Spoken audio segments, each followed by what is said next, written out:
Hello all, welcome to success journey. आज के इस वीडियो में हम लोग डिस्कस करने वाले हैं यूपीएसएससी का पेपर वन, जेई का जो एग्जाम हुआ है उसका पेपर वन। इसमें हम लोग टोटल 150 क्वेश्चन सॉल्व करने वाले हैं, हिंदी, इंग्लिश, जीएस और कंप्यूटर साइंस का। ठीक है, तो चलिए स्टार्ट करते हैं वीडियो को और हर एक क्वेश्चन को देखते हैं एक एक करके। पहला क्वेश्चन है, कौन से विकल्प का विलोम जोड़ा सुमेलित नहीं है। मतलब कह रहा है कि इसमें से कौन सा जो पेयर है वो सही नहीं है। ठीक है, सरल का जटिल होता है, साकार का निराकार भी होता है, सादर का निरादर भी होता है और साक्षर का निरक्षर होता है। साक्षर मीन्स जो पढ़ा हुआ है और निरक्षर मीन्स जो अनपढ़ है। तो ये सही नहीं है। साक्षर का कह रहा है कि सुमेलित नहीं है, तो साक्षर का अक्षर नहीं निरक्षर होना चाहिए था। नेक्स्ट है, इनमें से कौन सा विकल्प संख्यावाचक विशेषण है। संख्यावाचक विशेषण में जिसमें नंबर हो, तो सीधा नहीं है, डरपोक नहीं है, नया नहीं है, 2 दर्जन, मतलब इसमें संख्या अंकित हो। नेक्स्ट है, निम्नलिखित वाक्यों में से शुद्ध वाक्य कौन सा है। ठीक है, इन वाक्यों में से शुद्ध वाक्य कौन सा है वो बताना है। देखिए, पहला क्या है, उसको दुर्जन कहकर पुकारना अनुचित है। इसका क्या होगा सही वाक्य, उसको दुर्जन कहना अनुचित है, कहकर पुकारने के बदले कहना अनुचित है। तो ये क्या है, इनकरेक्ट ही है। दूसरा क्या है, उसको को घमंडी कहकर पुकारना ज्यादती है। इसको सही उत्तर क्या होगा, उसको घमंडी कहना ज्यादती है। तो घमंडी कहकर पुकारना के बदले क्या होगा, कहना। तो ये भी इनकरेक्ट है। तीसरा है, यहाँ अशोभनीय वातावरण उपस्थित है। तो इसमें वातावरण की जरूरत नहीं है, ये अनावश्यक शब्द है। ठीक है, यहाँ अशोभनीय वातावरण है, ये होता तो सही होता। तो लास्ट है, यह ग्रंथ विद्वता से भरा है। यह आंसर सही है, जो ये एकदम शुद्ध वाक्य है। नेक्स्ट है, निम्न वाक्यों में से शुद्ध वाक्य कौन सा है। अगेन शुद्ध वाक्य देखना है। आकाशवाणी में समाचार प्रकाशित होता है, तो आकाशवाणी में समाचार प्रकाशित होता है, यही सही वाक्य है। आकाशवाणी में समाचार प्रकाशित होता है। ठीक है, नेक्स्ट चलते हैं। 1 मिनट इसमें प्रकाशित नहीं, इसमें क्या होगा, प्रकाशित नहीं, समाचार है, आकाशवाणी है, तो यहाँ पे प्रसारित होना चाहिए, क्योंकि आकाशवाणी रेडियो में क्या होता है, प्रसारित होता है। प्रकाशित तो समाचार पत्र में होता है, तो ये क्या होगा, प्रसारित। तो ये इनकरेक्ट हो गया। तो क्या कह रहा है, शुद्ध कौन सा है। भारत और नेपाल के बीच घोर संबंध है, तो भारत और नेपाल के बीच घोर नहीं घनिष्ठ होगा, घनिष्ठ, घनिष्ठ संबंध है। दीपावली की घटना पर अवश्य आना, घटना नहीं, यहाँ पे दीपावली की, दीपावली के अवसर पे, तो ये भी गलत हो गया। तो आंसर क्या बचता है, माँ बच्चा दोनों ही गायब हो गए। ये आपका शुद्ध वाक्य है। फोर्थ हो गया। चलिए फिफ्थ देखते हैं। फिफ्थ क्या कहता है, अथ का विलोम शब्द क्या है। तो अथ का क्या होता है, अथ का होता है इति। नेक्स्ट है, निम्न में से संयुक्त शब्द के विलोम शब्द की पहचान करें। तो संयुक्त का क्या होगा विलोम, संयुक्त का देखिए, संयुक्त का वैसे विलोम क्या होता है, संयुक्त मीन्स जो एक साथ है, और उसका विलोम मीन्स जो पृथक है। तो इसका पृथक होता है, अगर हम सही देखें तो पृथक होता है, बट पृथक कोई ऑप्शन इसमें से है नहीं। तो पृथक का जो सिनोनिम होता है है वियुक्त। ठीक है, वियुक्त हो जाएगा। नेक्स्ट क्या है, उर्मी और वीची निम्नलिखित में से किस शब्द के पर्यायवाची हैं। तो उर्मी और वीची किसके पर्यायवाची हैं वो देखना है, तो ये है लहर के। नेक्स्ट क्वेश्चन, आयु में छोटा होने पर भी वह सबके कान कतरा कतरता कतरता है। तो कान कतरता है, यहाँ पे क्या है, मुहावरा है। तो इसका हमें सही मतलब बताना है। कान कतरता है मतलब, इसका मतलब है कि बहुत चतुर होना। ठीक है, मतलब बहुत छोटा है लेकिन फिर भी वो सबके कान कतरता है, मतलब बहुत चतुर है, छोटा होने के बावजूद भी वो बहुत चतुर है। तो बी हो जाएगा इसका राइट आंसर। नेक्स्ट देखते हैं। नेक्स्ट क्वेश्चन है, जनता में सरकार का पतन नेताओं के अलग अलग मत होने से हुआ। तो जो सरकार का पतन है, तो यहाँ पे अलग अलग मत होने का इस मुहावरे का क्या अर्थ है। तो यहाँ पे है इसका, डेढ़ चावल की खिचड़ी पकाना। डेढ़ चावल खिचड़ी पकाना मतलब यहाँ पे हो गया कि अपना अपना विचार अपने अपने अलग ढंग से रखना, इसको कहते हैं कि डेढ़ चावल की खिचड़ी पकाना। नेक्स्ट है, निम्नलिखित मुहावरों को उनके सही अर्थों के साथ मिलान करने वाले विकल्प को चुने। तो गिद्ध की मतलब क्या होता है, आपको ही पता है। गिद्ध की मतलब व्यर्थ की हाँकना, व्यर्थ की हाँकना। गुस्सा पीना मतलब क्या होता है, क्रोध को दबाना। ठीक है, आवाज उठाना मतलब विरोध करना। तो जब अब इसको सबको अब मर्ज कर ले, तो ये हो जाएगा फर्स्ट का डी, सेकेंड का सी, लज्जित होना, और थर्ड का बी, आंसर हो गया इसका डी। ठीक है, 10th हो गया। 11th, पांडवों को 13 वर्ष तक वन में रहना पड़ा, तो यहाँ पे वन शब्द के लिए कौन सा पर्यायवाची दूसरा हो सकता है? तो देखिए वन के लिए यहाँ पे रण्य नहीं है, रण्य अगर अरण्य होता तो सही हो जाता, लेकिन यहाँ पे अरण्य नहीं है, तो कई लोग कहेंगे कि रण्य होगा, रण्य नहीं, अरण्य का मतलब वन होता है, लेकिन यहाँ पे और कोई ऑप्शन नहीं, तो यहाँ पे जंगल आएगा। नेक्स्ट चलते हैं 12th क्वेश्चन पे। पिनाकी और चंद्रमौली निम्नलिखित में से किस शब्द के पर्यायवाची हैं? पिनाकी और चंद्रमौली किसको बोलते हैं? तो ये बोलते हैं महादेव को। ठीक है, महादेव का और नाम है, पर्यायवाची। जल वृष्टि के कारण चारों ओर हरियाली छा गई, वाक्य में रेखांकित शब्द की जगह कौन सा पर्यायवाची शब्द उपयुक्त हो सकता है? तो जल वृष्टि की जगह पर्यायवाची में और क्या आ सकता है? बादल, वर्षा, काली घटा और बूंद। तो देखिए यहाँ पे जल वृष्टि का मतलब वर्षा है, ये तो हम वैसे भी जानते हैं।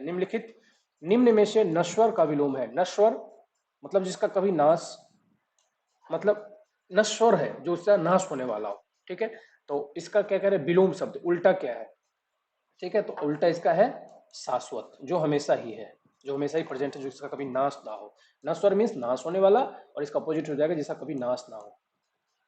बेकार आदमी व्यर्थ के काम करता है, अर्थ में किस लोकोक्ति से संबंधित है? इसमें लोकोक्ति बताना है कि बेकार आदमी व्यर्थ का काम करता है, मतलब देखो क्या है इसमें,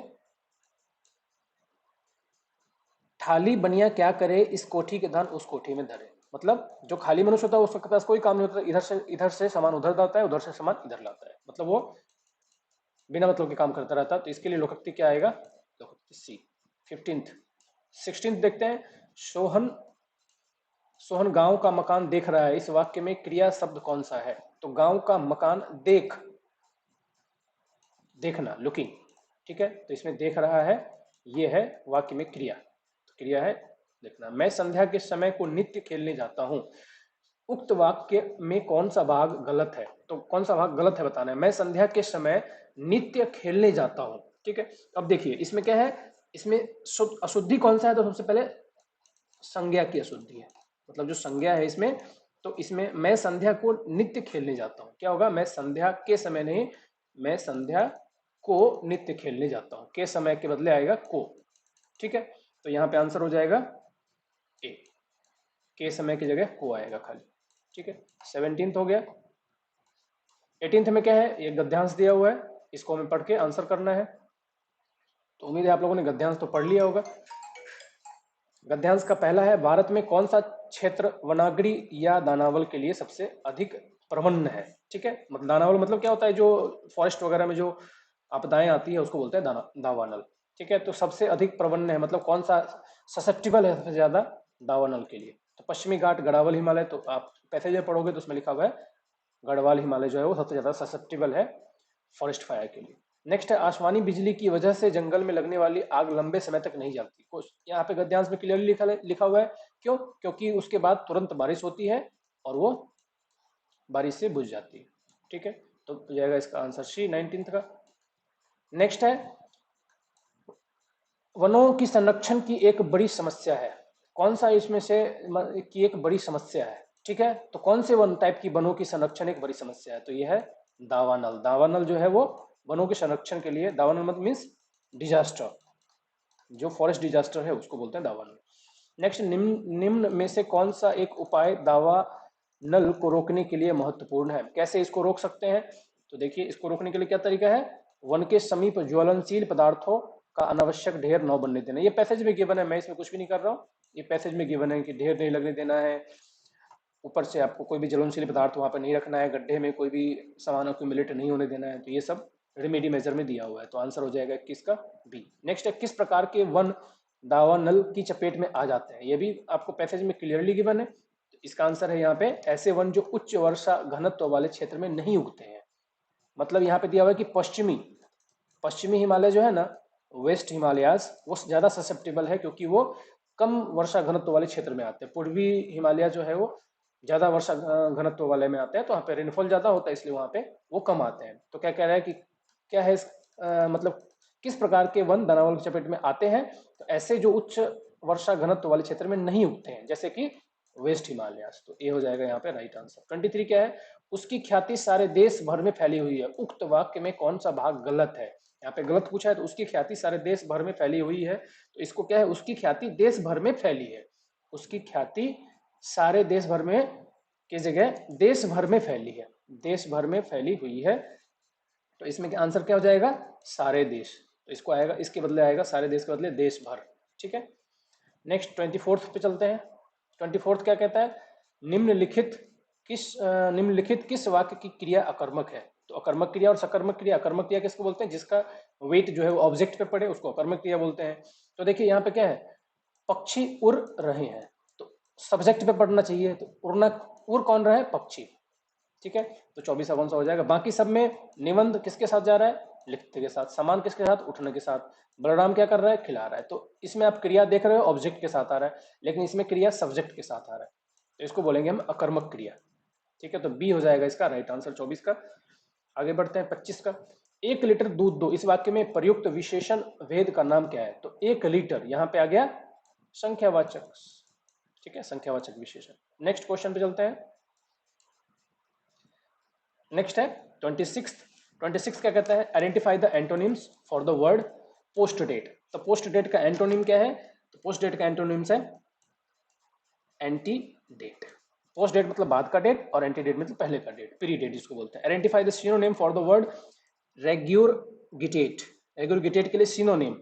ठीक है, पर्यायवाची शब्द बताना है। तो 27 का क्या हो जाएगा? इसके लिए और कौन सा होता है? वोमिट होता है, ब्रिंग अप होता है, ये सब होता है इसके synonyms. Next, identify the antonyms for the word disrepute. Disrepute के लिए आपको एंटोनिम्स बनाना है, इसके अपोजिट वर्ड बताना है। ठीक है, तो डिसरेप्यूट का मीनिंग क्या होता है? Esteem, opposite. एस्टीम होता है, प्रेज बोलते हैं, ऑनर बोलते हैं, रिस्पेक्ट बोलते हैं, ये सब इसके अपोजिट वर्ड है। Identify the antonym for the word debase. Debase के लिए एंटोनिम बताना है, तो अगेन डिबेश के लिए क्या हो जाएगा? एक्सिल्ट। एक्सिल्ट, एलिवेट, अपलिफ्ट, डिग्निफाई, ऑनर, ये सब इसके एंटोनिम्स हैं। 29। 30 पे चलते हैं। Identify the antonym for the word mixture. Mixture का एंटोनिम मतलब जहां पे सेपरेशन हो, तो separation. Next, identify the part of the sentence that has an error. जहां पे एरर है उसको बताना है। The fabric was so soft that it passed in the finger ring. The fabric was so soft that it has passed, it has passed. ठीक है, तो answer हो जाएगा सी, it has passed. Next, identify the part of the sentence that has an error. The safety mechanism failed and the building caught the fire. Caught the fire. Caught the fire. आग लग गई तो caught the fire. तो catch the fire में error है, 32 का हो जाएगा D। 33 देखते हैं। Choose the sentence which has been correctly punctuated. यहाँ पे punctuation error बताना है। अभी एरर बताना नहीं, यहाँ पे करेक्टली पंक्चुएशन किस में है वो बताना है। ठीक है, तो इसमें आपको फर्स्ट वाले में देखिएगा, the women bought many vegetables. देखिए कोलन का यूज कहाँ पे करते हैं? जब सेंटेंस, दो सेंटेंस को को रिलेट करना होता है तो वहां पे कोलन का यूज करते हैं।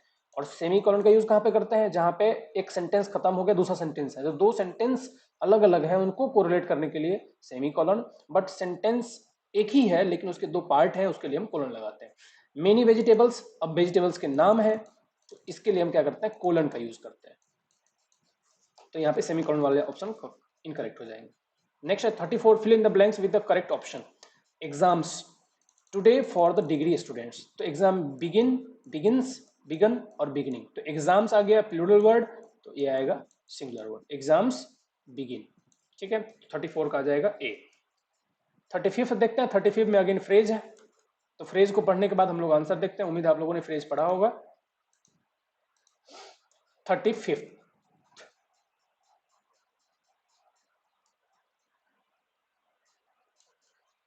35 यहाँ पे है क्वेश्चन, पहले 35 को देख लेते हैं। 35 कहता है choose the correct sentence from the one given below. Again यहाँ पे भी क्या करना है? पंक्चुएशन एरर है, तो 35 में कौन सा आएगा? My friend B, my friend bought a pair of huge square antique and blue diamond earrings. ठीक है, तो 35 का आएगा ऑप्शन बी। नेक्स्ट चलते हैं 36 का, जैसा हमने डिस्कस किया था, ये फ्रेज के क्वेश्चन है। 36 तो फ्रेज आप जब पढ़ोगे तो आपको मिल जाएगा DRGN1 is obtain from the Komodo dragon. ये किससे मिला है? तो पेप्टाइड से मिला है। ठीक है, कहां से? तो ब्लड प्लाज्मा से। नेक्स्ट है, अब फ्रिज में लिखा हुआ है ये, the Komodo dragon is basically अ, ये क्या है, तो ये लिजर्ड की प्रजाति है। The named Komodo dragon was coined by, किसके द्वारा दिया गया है, तो 30th का ये दिया गया है डगलस बर्डन। ये फ्रेज में अगेन गिवन है।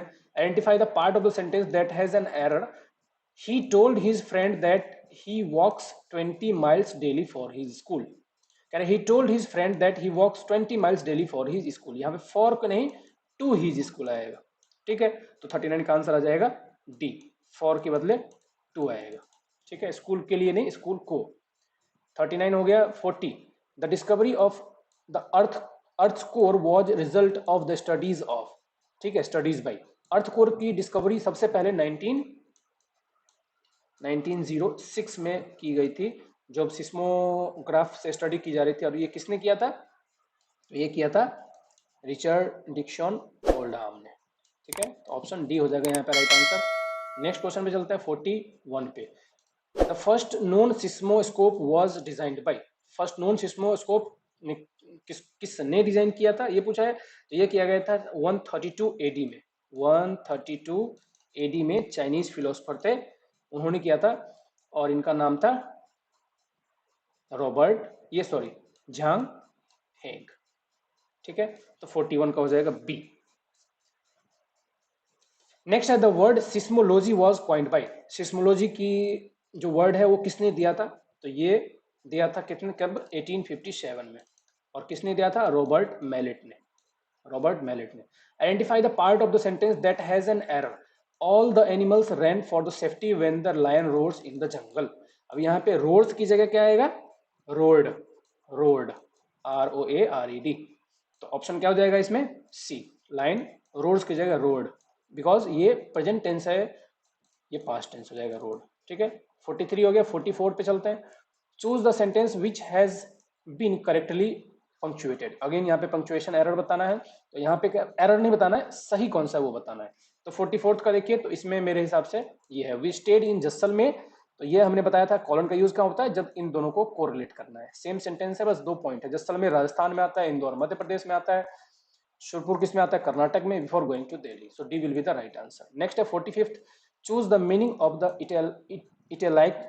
इटैलिक जो है यहाँ पे, italicised idioms used in the given sentence, he has been jobless since the factory closed but his wife worked as a seamstress and keep the pot boiling. तो कह रहा है कीप्स द पॉट बॉइलिंग का यहाँ पे क्या meaning है, कह रहा है कि उसकी भले उसकी जॉब चलेगी, उसकी वाइफ जो है वो काम करती रही, किसके लिए, कीप्स द पॉट बॉइलिंग, ताकि घर का काम चलता रहे। Make sure that family is not starving, तो फैमिली जो है स्टार्विंग, फैमिली के अंदर स्टार्विंग नहीं है, भूखमरी नहीं है। नेक्स्ट है, identify the synonym for the word benign, benign के कौन सा है इसमें, तो 46 का आंसर देखिए। 46 का इसके लिए क्या पूछा है, सिनोनिम पूछा है, तो इसका मीनिंग होता है फेवरेबल।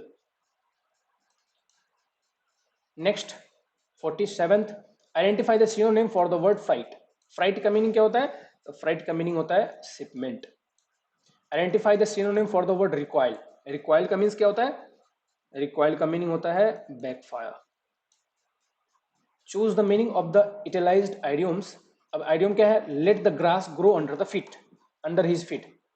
तो let the grass grow under the feet means क्या होता है, कि हैसन इन डूइंग वर्क, मतलब यहाँ पे क्या है कि did not let the grass grow under the feet, मतलब let the grass grow under feet मतलब क्या है कि बहुत जल्दी किसी काम को, मतलब बहुत स्लोली करना, बहुत धीरे धीरे करना, बट यहाँ पे कह रहे हैं डिड नॉट, मतलब बहुत धीरे धीरे नहीं करना, बहुत फास्ट कर लेना। तो यहाँ पे हैसन द डूइंग वर्क हो जाएगा, क्योंकि डिड नॉट लगा दिया यहाँ पे, तो मतलब कोई काम करने में बहुत जल्दबाजी मचाना। Choose the meaning of the utilised idioms used in the given sentence, after marriage the friends met each other once in blue moon। once in blue means कभी कभी, बहुत ही रेयर केस में मिलता है, once in a while, बहुत ही rarely मिलता है। कोई अगर आपको आपका मित्र, तो उसको बोलेंगे once in a while। Next है 51, study the given information carefully and answer. तो ये यहाँ पे क्या दिया हुआ है, कुछ क्लॉज दिए हुए हैं, कह रहा है Geeta went 80 kilometre west east side. तो अब यहाँ पे देखिए सिंपल है, इसको आप सिंपली सॉल्व करते जाइए। तो देखिए कुछ डायग्राम कैसा बनेगा, 80 किलोमीटर इधर, फिर 20 किलोमीटर ऊपर, फिर 20 किलोमीटर इधर, फिर 80 नीचे, फिर 20 इधर। तो अल्टीमेटली स्टार्टिंग पॉइंट ये था ए, और एंडिंग पॉइंट बी था। तो क्या पूछ रहा है, in which direction was C moving now, किस डायरेक्शन में ये मूव कर रही थी, ये डायरेक्शन कौन सा है, वेस्ट। तो आंसर हो जाएगा बी। तो 51 का आंसर हो जाएगा B. 52, which of the following statement can be used to make a decision on this problem, who is the mother of Salman. तो सलमान की माँ इसमें से कौन है, इसको डिसीजन लेने के लिए आपको क्या डेटा चाहिए, Devi is only aunt of Salman, नहीं, तो फिर कौन सा डेटा चाहिए हमें, second, Maya is sister of only maternal aunt of Salman. Maternal aunt means दो बातें होती है, मौसी भी हो सकती है और मामी भी हो सकती है। तो माया अगर सिस्टर है only maternal aunt of Salman की, मतलब एकमात्र मौसी जो है उसकी, मतलब मैटरनल आंट, उसकी बहन कौन है, माया, मतलब इसकी माँ कौन है, माया। ठीक है, तो ये स्टेटमेंट बी अगर मिल जाए हमें तो हम आराम से बता सकते हैं कि सलमान की माँ कौन है, Maya. Next, X is the sister of Y, again यहाँ पे स्टेटमेंट दिया हुआ है, तो कह रहा है कि इसमें से क्या रिलेशन है। ठीक है, तो 53 कहते हैं कि जब इसे आप सॉल्व करेंगे तो 53 का आंसर मिल जाएगा आपको डी, मतलब एस। कह रहा है कि यहाँ पे क्वेश्चन पूछा है कि वाई की माता जेठ देवर संभवतः कौन हो सकता है, तो यहाँ पे आंसर जब इसको आप सॉल्व करेंगे तो आंसर मिलेगा एस। डिटेल सॉल्यूशन मैंने यहाँ पे बताने नहीं बता रहा हूँ क्योंकि अब इसको सॉल्व करने के लिए आपको, फिर आप सॉल्व कर सकते हैं, अगर आपको चाहिए तो मैं मटेरियल भेज दूंगा, मेरे पास सॉल्व है, तो इसका आंसर होगा एस। नेक्स्ट क्वेश्चन पे चलते हैं, read the list of the fact displayed below and choose the appropriate conclusion. Fact क्या है यहाँ पे, M lives in a flat which is not insured, यहाँ पे कुछ फैक्ट्स दिए हुए हैं, और क्वेश्चन क्या पूछा है, Mr and Mrs J do not live in Borough road. तो Mr and Mrs J do not live in Barrow road, तो यहाँ पे क्या बोला है, insure their flat with platinum risk. तो प्लेटिनम रिस्क के लिए कौन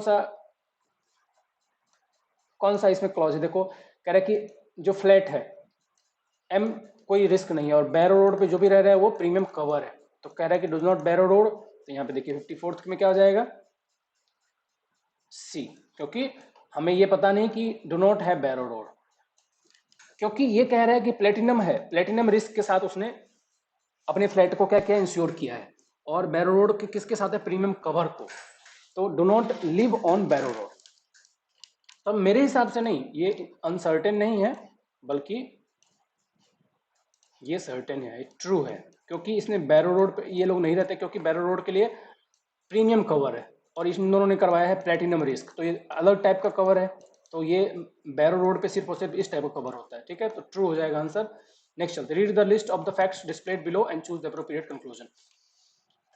फैक्ट क्या है, अगेन ये फैक्ट दिया हुआ है, तो 55th का अगर आप आंसर डिडक्ट करेंगे तो 55th का आंसर मिलेगा अनसर्टेन, क्योंकि इसमें क्या कह रहा है कि J does not talk to customer, J customer से बात नहीं करता है, और क्लेम हैंडलर सिर्फ कस्टमर से बात करते हैं, और only administration do not talk to customer, मतलब जे क्या है, एडमिनिस्ट्रेशन में है, और क्या है कि एडमिनिस्ट्रेशन जो है वो 1 साल से पुराना नहीं है, मतलब 1 साल से कम में ही काम कर रहा है। जजमेंट क्या कह रहा है, all claim handler have been with the company more than 1 year, तो हैंडलर जो है वो 1 साल से ज्यादा है कंपनी के साथ, इस बात का यहाँ पे कोई कोरिलेशन नहीं है, इसलिए मैंने अनसर्टेन बताया इसका। नेक्स्ट पे चलते हैं, देयर आर 6 फैमिली मेंबर्स। अब कह रहा है कि इसमें कोई अगेन कोरिलेशन दिया हुआ है, तो कोरिलेशन जब आप फाइंड करेंगे तो आपको आंसर मिलेगा, तो मैंने कोरिलेशन फाइंड किया, मैं आपको डायरेक्टली उत्तर बता देता हूं, अगर आपको अगेन सॉल्यूशन चाहिए तो मैं सॉल्यूशन आपको बताऊंगा, मटेरियल में शेयर कर दूंगा। जब आप इसका रिलेशन फाइंड करेंगे, who is the mother of x, तो मदर ऑफ एक्स कौन है, इसमें वाई आएगा। ठीक है, नेक्स्ट क्वेश्चन पे चलते हैं, study the following information carefully, answer the question. 8 person है सिटिंग सर्कुलर टेबल, तो जब आप इस टेबल को बनाएंगे, मतलब जब आप इस टेबल को अरेंजमेंट करेंगे, तो मैं आपको डायरेक्टली टेबल बता देता हूँ कि टेबल किस टाइप से बनेगा। एक सर्कुलर है, 8 अरेंजमेंट है, 2 2 4 6 5 6 7 8, तो मैं आपको अरेंजमेंट लिख देता हूँ ताकि आप समझ जाओ। यहाँ पे बी, यहाँ पे ई, यहाँ पे डी, यहाँ पे सी, यहाँ पे एफ, यहाँ पे ए, यहाँ पे एच, और यहाँ पे जी। अब क्या पूछा है, who is the third to the right of G, तो जी के राइट में थर्ड नंबर पे कौन है, 1 2 3, तो एफ, तो यहाँ पे आंसर हो जाएगा बी। ठीक है, तो 57th का हो गया बी। नेक्स्ट क्वेश्चन में चलते हैं 58th पे।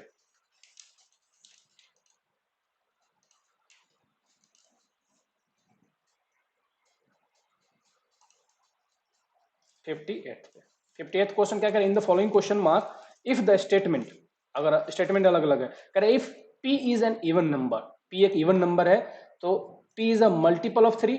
हाँ, p एक इवन नंबर है तो मल्टीपल हो सकता है, क्योंकि 3 के लिए मल्टीपल क्या कंडीशन है कि जो डिजिट का सम है वो 3 से डिविजिबल होना चाहिए, तो जैसे कि कोई भी एक आंसर ले लेते हैं, लेकिन जो सेकंड कंडीशन है एग्जैक्टली 3 फैक्टर के लिए क्या कंडीशन है कि वो प्राइम नंबर का स्क्वायर होना चाहिए, जो प्राइम नंबर है उसका स्क्वायर होना चाहिए, तभी उसके 3 फैक्टर्स होंगे। तो ये दो कंडीशन तो मैच हो रहे हैं, तो यहाँ पे कौन सा होगा सफिशियंट टू, एक पी एक इवन नंबर हो तो ओनली वन वाला ही सफिशियंट है उत्तर करने के लिए, सेकंड की जरूरत नहीं है हमें। ठीक है, नेक्स्ट चलते हैं 59 पे।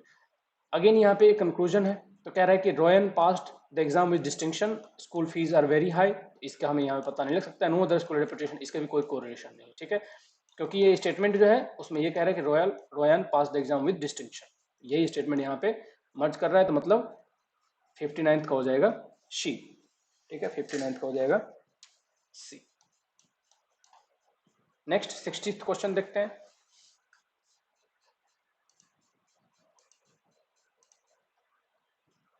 60th क्वेश्चन, ठीक है, कह रहा है कि अगेन कंक्लूजन है क्या क्या कह रहा है कि मानी लाइक्स डॉल्स, मानी लाइक्स डॉल्स में मानी does not like video game, पता नहीं इसमें से कोई हम कोरिलेट नहीं कर सकते हैं। मानी हेट्स राइडिंग, ये भी हम कंक्लूजन नहीं कर सकते हैं, तो नन फॉलोज यहाँ पे आंसर आएगा 60 का ए। 61 क्या है, Joseph has 3 daughters and each daughter has a son and daughter, the family consists of only these members, how many male members are in their family। तो एक तो जोसेफ खुद हो गया और 3 डॉटर के 3 बेटे हैं, तो तीनों डॉटर के एक एक बेटे हैं, तो 3 और 1 4, तो यहाँ पे हो जाएगा 4। ठीक है, नेक्स्ट कह रहा है there are 6 family members XYZ, 1 married couple है, तो और यहाँ पे अगेन कोरिलेशन है, तो मैं आपको आंसर बता देता हूँ डायरेक्ट, तो 62 का आंसर हो जाएगा बी, मतलब मामा। ठीक है, मामा का कोरिलेशन है। नेक्स्ट चलते हैं 63rd पे। 63rd पे, given below the statement followed by the 3 conclusion, choose which of the following conclusion is correct. पहला स्टेटमेंट है out of the 50 student who have attended the exam only 40 have been passed, मतलब कितने pass हुए, 20 pass हुए। Among those who have passed there were more boys than girls, ये conclusion निकल के आ रहा है, नहीं बिल्कुल नहीं।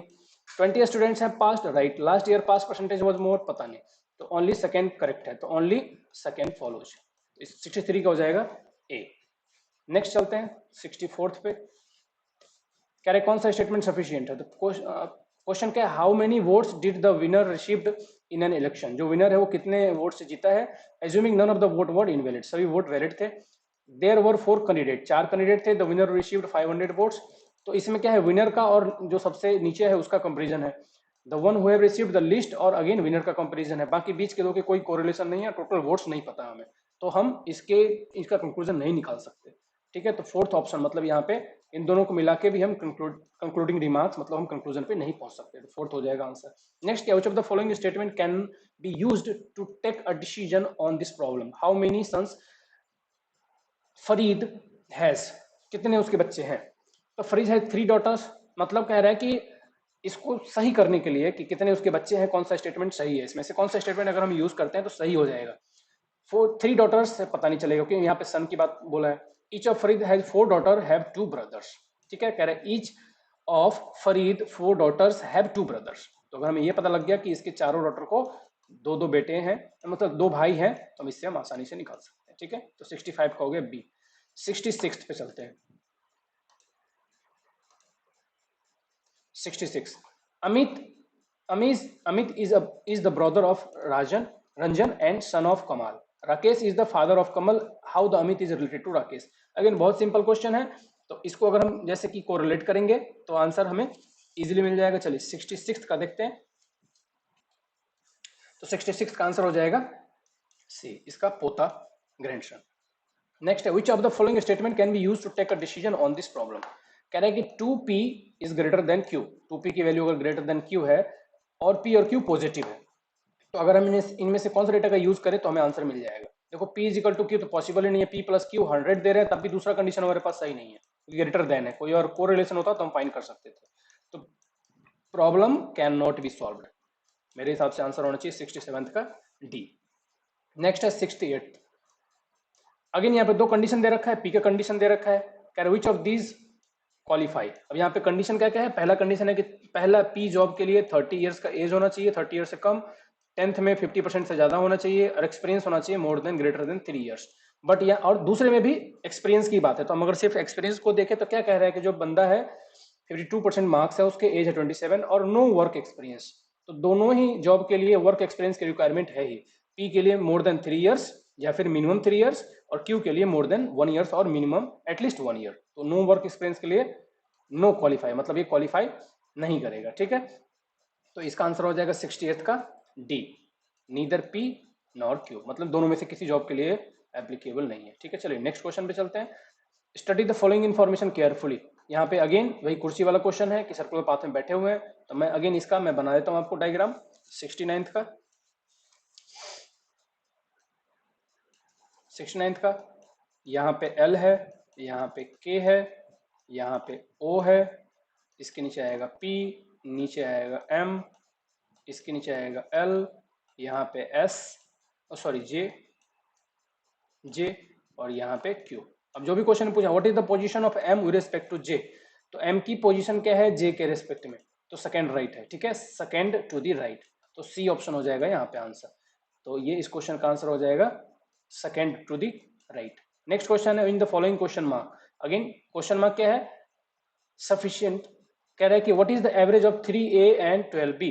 A प्लस बी की वैल्यू यहाँ पे 20 गिवन है। ठीक है, और A और B पॉजिटिव है और उस सम दिया हुआ है, मतलब A प्लस बी की वैल्यू आपको यहाँ पे 8 गिवन है और A प्लस 4B की वैल्यू गिवन है 20। इसको आप सॉल्व करेंगे तो B और A दोनों की वैल्यू 4 आएगी, और A plus 3A plus 12B divide by 2 करोगे तो इसका भी आंसर आ जाएगा। मतलब अगर हम इन दोनों इक्वेशन को यूज करें तो हम आसानी से सॉल्व कर सकते हैं। ठीक है, तो क्वेश्चन नंबर 70 का आंसर हो जाएगा सी, मतलब इन दोनों को अगर इक्वेशन को यूज करें तो हम इजीली इसका एवरेज फाइंड कर सकते हैं। ठीक है, और एवरेज अगर फाइंड भी करोगे तो एवरेज आएगा 30। ठीक है, ए और बी की वैल्यू दोनों की वैल्यू 4 के बराबर आती है। नेक्स्ट क्वेश्चन चलते हैं 71 पे। यहाँ पे डायरेक्शन का क्वेश्चन है, डायरेक्शन दिया हुआ है, तो डायरेक्शन देखो ये बहुत ही रिलेशन का क्वेश्चन है। इसमें यहाँ पे आपको कोरिलेशन दिया हुआ है, तो मैंने इसको कुछ सॉल्व किया है, तो ये आप भी सॉल्व कर सकते हो, इसमें कोई बहुत बड़ी बात नहीं है। यहाँ इसमें अमन और रेशमा में कोरिलेशन पूछा है, तो 71 में अगर रिलेशन फाइंड करेंगे तो ये दोनों आपस में कजिन है, ममेरे या फिर फुफेरे भाई बहन आते हैं। ठीक है, 72 का study the following information carefully and answer the question given below. Again वहां पे 8% का क्वेश्चन है सिटिंग वाला। मैं आपको अगेन इसका डायग्राम बता देता हूँ, ये डायग्राम भी वही है जो हमने पीछे ड्रॉ किया था। ठीक है, आप लोगों को अगर याद हो तो ऊपर L, नीचे M, इधर K, फिर इधर O, फिर इधर P, फिर इधर N, फिर इधर J, इधर Q। वही क्वेश्चन आप क्या हो जाए, who is the fifth to the right of N। N के फिफ्थ राइट में कौन है, N के फिफ्थ राइट में कौन है, N के फिफ्थ राइट में है L। N के फिफ्थ राइट में 1 2 3 4 5, ये कौन है, L। तो L हो जाएगा यहाँ पे आंसर। ठीक है, नेक्स्ट क्वेश्चन पे चलते हैं। नेक्स्ट क्वेश्चन कह रहा है कि study the following information carefully and answer the question given below. Again 8 person sitting on the table, वही सेम क्वेश्चन है। अगेन यहाँ पे भी कुछ भी आपको चेंज नहीं करना है, वही का वही है। मैं आपको दोबारा से एक बार डायग्राम ड्रॉ कर देता हूँ ताकि आपको कंफ्यूजन ना हो। ऊपर आएगा B, नेक्स्ट आएगा B, जो पीछे अरेंजमेंट था वही सेम अरेंजमेंट है। D बस पोजीशन खाली पूछ लिया है यहाँ पे अलग। D के बाद नीचे आएगा C, इसके नीचे आएगा F, फिर यहाँ पे आएगा A, फिर यहाँ पे आएगा H और यहाँ पे G। इस तरह से बैठे हुए हैं। अब क्या पूछा, who is the fifth to the left of A, तो यहाँ से लेफ्ट में फिफ्थ 1 2 3 4 5, तो यहाँ पे 5 कौन है, D। तो यहाँ 73rd का हो जाएगा D, सॉरी 73rd का 1 मिनट। अब यहाँ पे क्या पूछा है, 1 मिनट पूछा है who is the fifth to the left of A, तो लेफ्ट ऑफ A मतलब 1 2 3 4 5, तो ये है D। ठीक है, अगेन तो C is the right answer. ठीक है, C is the right answer, D, right. Next question है read the list of facts displayed below and choose the appropriate conclusion. कह रहा वही है जो कस्टमर का हमारा पहले था। कह रहा है जजमेंट क्या है, J is a claim handler, तो J कह रहा है J does not talk to customer, customer से बात नहीं करता, मतलब ये एडमिनिस्ट्रेशन में है, तो क्लेम हैंडलर है नहीं, तो ये फॉल्स स्टेटमेंट है। J क्या है, एडमिनिस्ट्रेशन डिपार्टमेंट में है, क्लेम हैंडलर नहीं है, ये कस्टमर से बात नहीं करता, तो ये फॉल्स हो जाएगा। नेक्स्ट क्वेश्चन पे चलते हैं 75th, read the list of fact displayed below. Again वही है, सेल्स पर सेल पीपल, यहाँ पे क्वेश्चन दिया हुआ है और इसका आर्गुमेंट बताना है। All the sales person at the defender insurance limited have an insurance qualification. ठीक है, तो इंश्योरेंस क्वालिफिकेशन इनके पास है, तो ये कह रहा है यस, तो कि सेल्स पर्सन में पहला ही क्वेश्चन दिया हुआ है कि sale people working in pension sale have an insurance qualification, तो इसका आंसर हो जाएगा ट्रू। नेक्स्ट क्वेश्चन कह रहा है रीड द फैक्ट, फैक्ट कह रहा है वही है जो पीछे स्टेटमेंट था वही है, अब क्या कह रहा है डब्ल्यूज flat is insured with platinum risk, तो डब्ल्यू कहाँ रहता है बैरो रोड में, तो बैरो रोड किसके साथ इंश्योर्ड है प्लेटिनम कवर के साथ, तो कह रहा है प्लेटिनम रिस्क है तो जाहिर सी बात है नहीं है, तो ये फॉल्स स्टेटमेंट है, तो डब्ल्यूज फ्लैट किसके साथ इंश्योर्ड है प्लेटिनम कवर के साथ, प्लेटिनम रिस्क के साथ नहीं।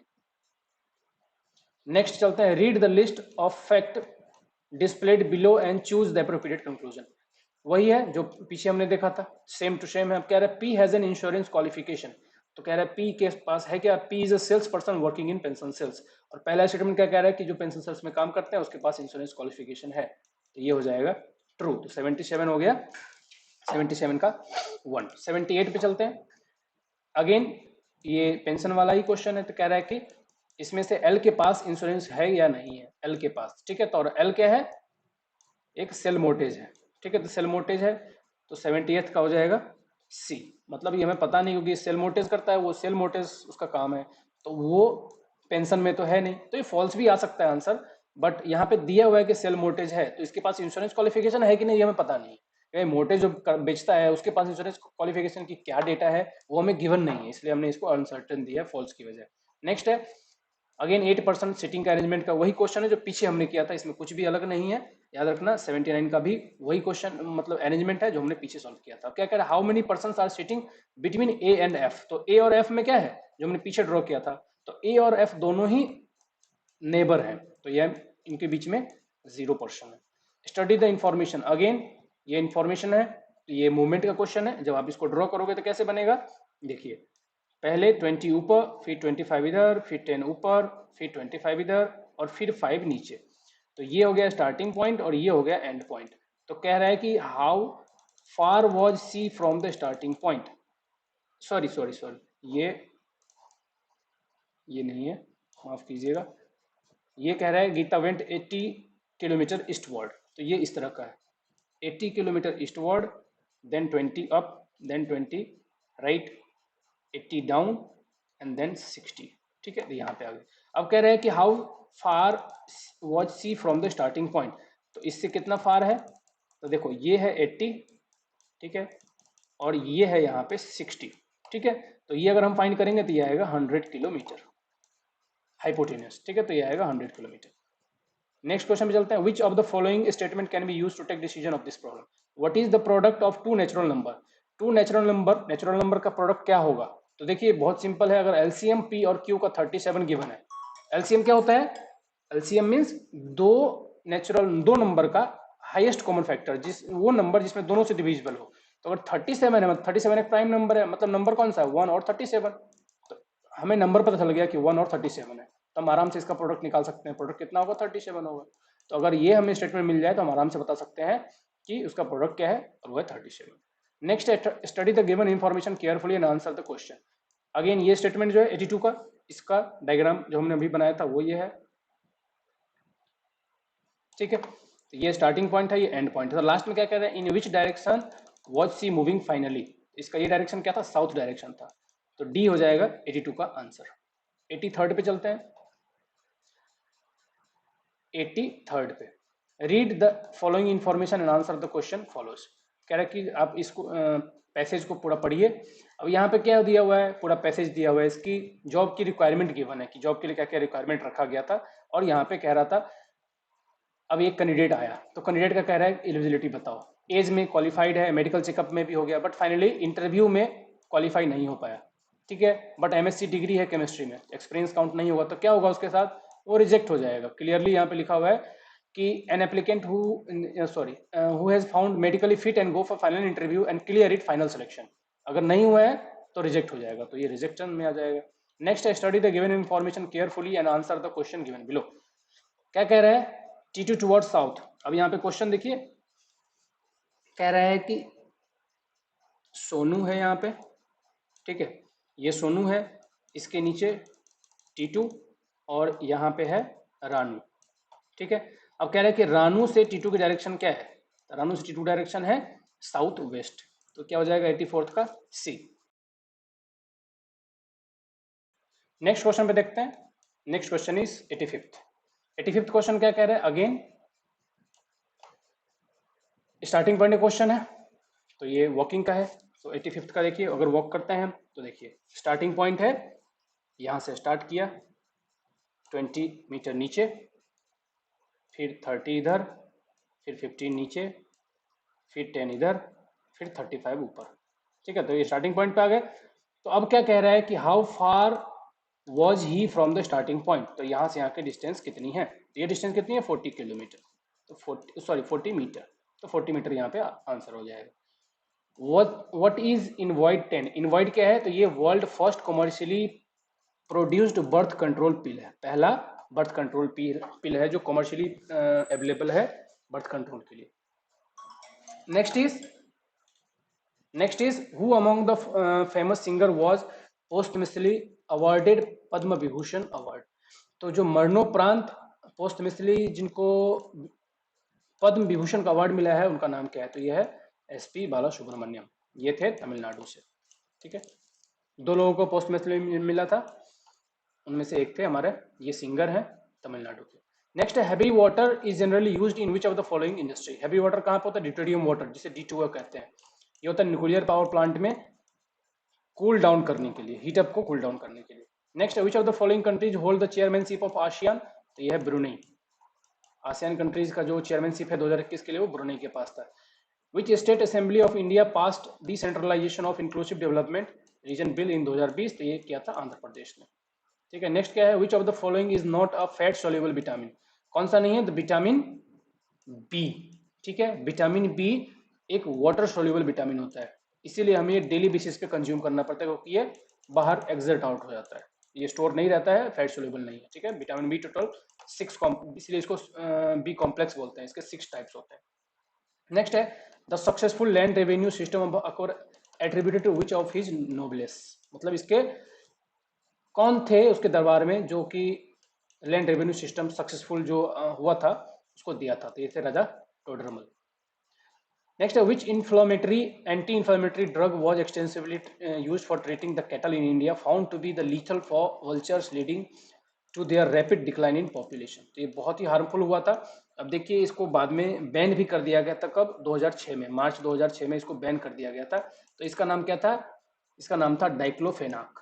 डाइक्लोफेनाक जो कि पेन किलर था, बेसिकली ये कैटल को दिया जा रहा था, बट ये अंदर अंदर रिएक्शन करके बहुत सारे डेथ को कॉज कर रहा था, डाइक्लोफेनाक। नेक्स्ट है where is the famous Virupaksha temple located? कहाँ पे है? तो ये है लोकेटेड कहाँ पे? हम्पी, मतलब कर्नाटक में। ठीक है, और ये जो साइट है ये यूनेस्को वर्ल्ड हेरिटेज साइट के अंदर आता है, और ये टेम्पल किस चीज का? शिवा के जो रूप है उनके। नेक्स्ट है on which of the following river the Panchet hill dam constructed? Panchet hill dam सबसे पहली बात तो है कहाँ पे? तो ये है दामोदर रिवर पे, दामोदर रिवर पे। और कहाँ पे है? धनबाद डिस्ट्रिक्ट में, धनबाद डिस्ट्रिक्ट में। धनबाद डिस्ट्रिक्ट आप लोगों को पता है कहाँ पे है? झारखंड में। ठीक है, नेक्स्ट क्वेश्चन है what is the name given to the section of the Himalayas stretching between Kali and the Teesta river? बहुत इंपॉर्टेंट है। देखिए पंजाब हिमालय किस किस रीजन में आता है? देखिए पंजाब हिमालय किस किस में आता है? इंदस और सतलुज, इंदस और सतलुज रिवर के बीच में जो रीजन आता है उसको बोलते हैं पंजाब हिमालय। कुमाऊं हिमालय किसको बोलते हैं? सतलुज और काली, सतलुज और काली रिवर के बीच में जो रीजन आता है उसको बोलते हैं कुमाऊं। असम हिमालय किसको बोलते हैं? तीस्ता और दिहांग रिवर के बीच में, तीस्ता प्लस दिहांग रिवर के बीच में जो रीजन आता है उसको बोलते हैं असम हिमालय। और नेपाल हिमालय किसको बोलते हैं? काली और तीस्ता रिवर के बीच का जो रीजन है उसको बोलते हैं, उसके बीच में जो हिमालय उसको बोलते हैं Nepal Himalaya. Which of the following is refrigerant that is commonly use for domestic refrigerant? अगर अमोनिया होगा आंसर तो अमोनिया आएगा, नहीं है तो फेरॉन। आज के डेट में हम फेरॉन यूज कर रहे हैं तो फेरॉन आएगा आंसर।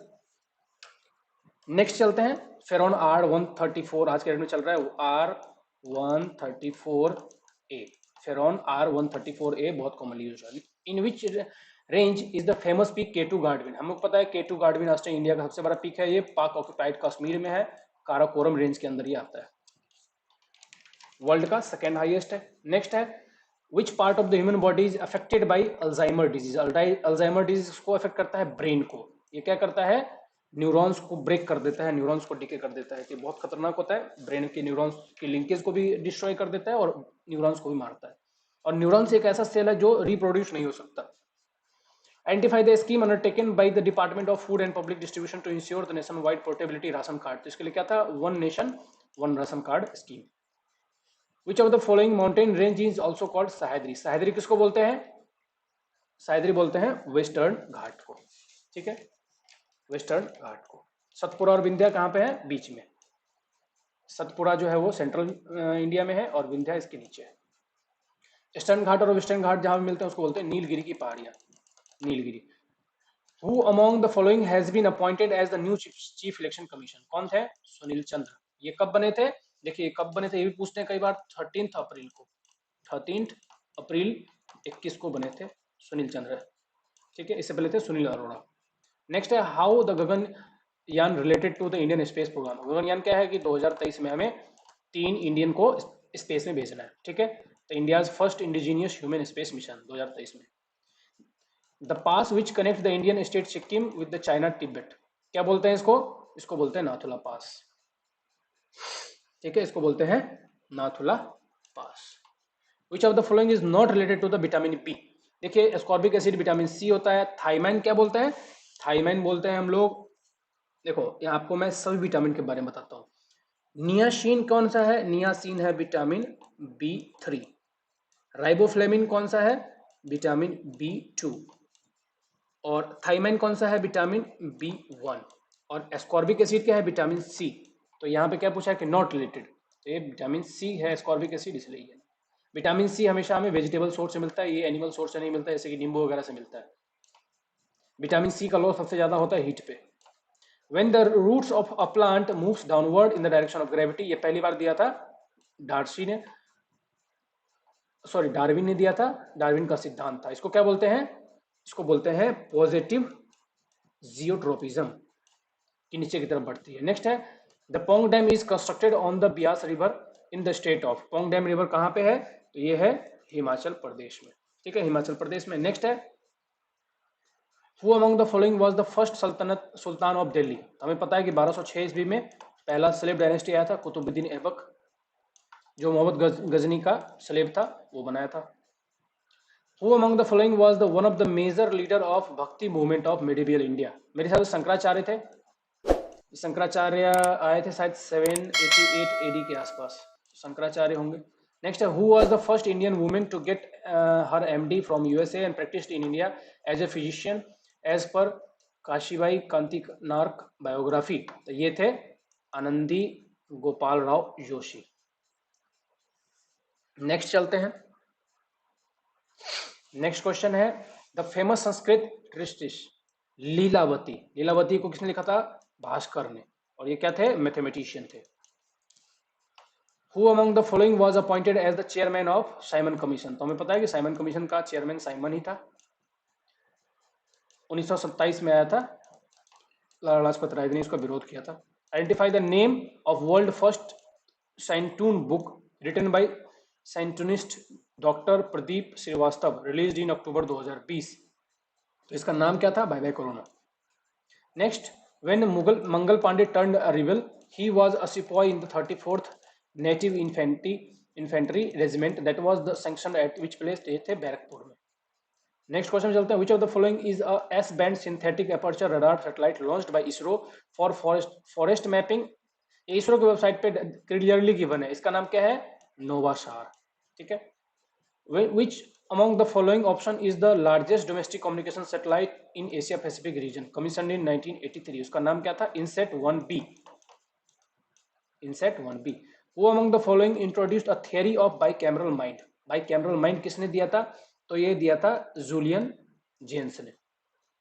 नेक्स्ट है GSLV F10 of ISRO is an upcoming mission to explore which of the following. मेरे ये तो अर्थ ऑब्जर्वेशन सैटेलाइट है, अर्थ यहाँ पे कोई ऑप्शन नहीं है, तो आप देख लो यहाँ पे अर्थ का कोई ऑप्शन नहीं है, पता नहीं क्या होगा इसका आंसर। नेक्स्ट है scientist have discovered the remains of human kind, oldest mammal ancestor, सबसे पुराना आज तक का मिला है, कितना पुराना है, 145 मिलियन ईयर्स अगो का। ये किस तरह का दिख रहा है, तो ये टाइनी रैट लाइक क्रिएचर का ये मैमल है, उसका रिमेन्स मिला है ह्यूमन काइंड का, सबसे पुराना 145 मिलियन अगो का। कितना साल पुराना हुआ सोच लो। What is the average duration of time taken by a newly developed world shortest X-ray laser pulse? X-ray laser pulse का सबसे फास्टेस्ट लेजर पल्स मिला है जो कि हमें ऑब्जर्व करने को देगा इलेक्ट्रॉन्स इन स्लो मोशन। हम इलेक्ट्रॉन को भी बहुत ही स्लो मोशन में देख सकेंगे। तो ये हुआ है 43 एटो सेकेंड्स उसकी एवरेज ड्यूरेशन मिली है। और एटो सेकेंड क्या होता है? 10⁻⁻18 सेकेंड के बराबर। ठीक है, ये इसकी एटो सेकेंड की यूनिट है, 10⁻⁻18। नेक्स्ट क्वेश्चन पे चलते हैं। Which of the following involve the execution of various task such as creation, process, scheduling. इसको क्या कहते हैं? प्रोसेस मैनेजमेंट कहते हैं। In MS Excel what does the option merge across do? Merge across option क्या करता है? तो मर्ज अक्रॉस ऑप्शन करता है when the multi row range selected this command creates one merged cell for all the rows. ठीक है। Which of the following types of scanner reads characters, mark, codes and which helps. ये और कह रहा है कि जो कॉम्पिटिटिव एग्जामिनेशन जैसे ऑब्जेक्टिव टाइप होते हैं उसके लिए यूज किया था। हम जानते हैं कि ओएमआर शीट होती है, optical marks recognition, sorry B आएगा इसका answer, optical mark recognition. Next है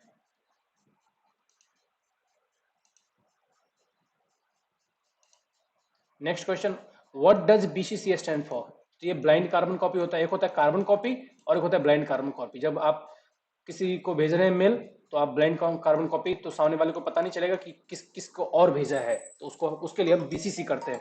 अगर पता चलाना है तो उसके लिए हम सीसी करेंगे, अदरवाइज बीसीसी। नेक्स्ट है select an absolute cell reference. Absolute cell reference के लिए क्या करते हैं? हम दोनों तरफ डॉलर लगाते हैं। तो ये कब कैसे लगाते हैं? F4 प्रेस करके। इससे क्या होता है? जिस सेल का भी रेफरेंस ऐसे कर देते हैं, मतलब A1 सेल में एब्सोल्यूट रेफरेंस है, ये कभी भी चेंज नहीं होगा। तो सेल को फ्रीज करने के लिए, रेफरेंस को फ्रीज करने के लिए हम इसका यूज करते हैं डॉलर साइन। इसमें ये कॉलम भी फ्रीज हो गया और रो भी फ्रीज हो गया। F4 प्रेस करते हैं। What is the full form of email? Electronic mail इसका फुल फॉर्म होता है। Which of the following fields is available in email header? Email जब करते हैं तो क्या क्या होता है? फ्रॉम होता है, टू होता है, सब्जेक्ट होता है, सेव नहीं होता। ठीक है, तो ये आएगा option A, 1, 2 and 3। Next question पे चलते हैं।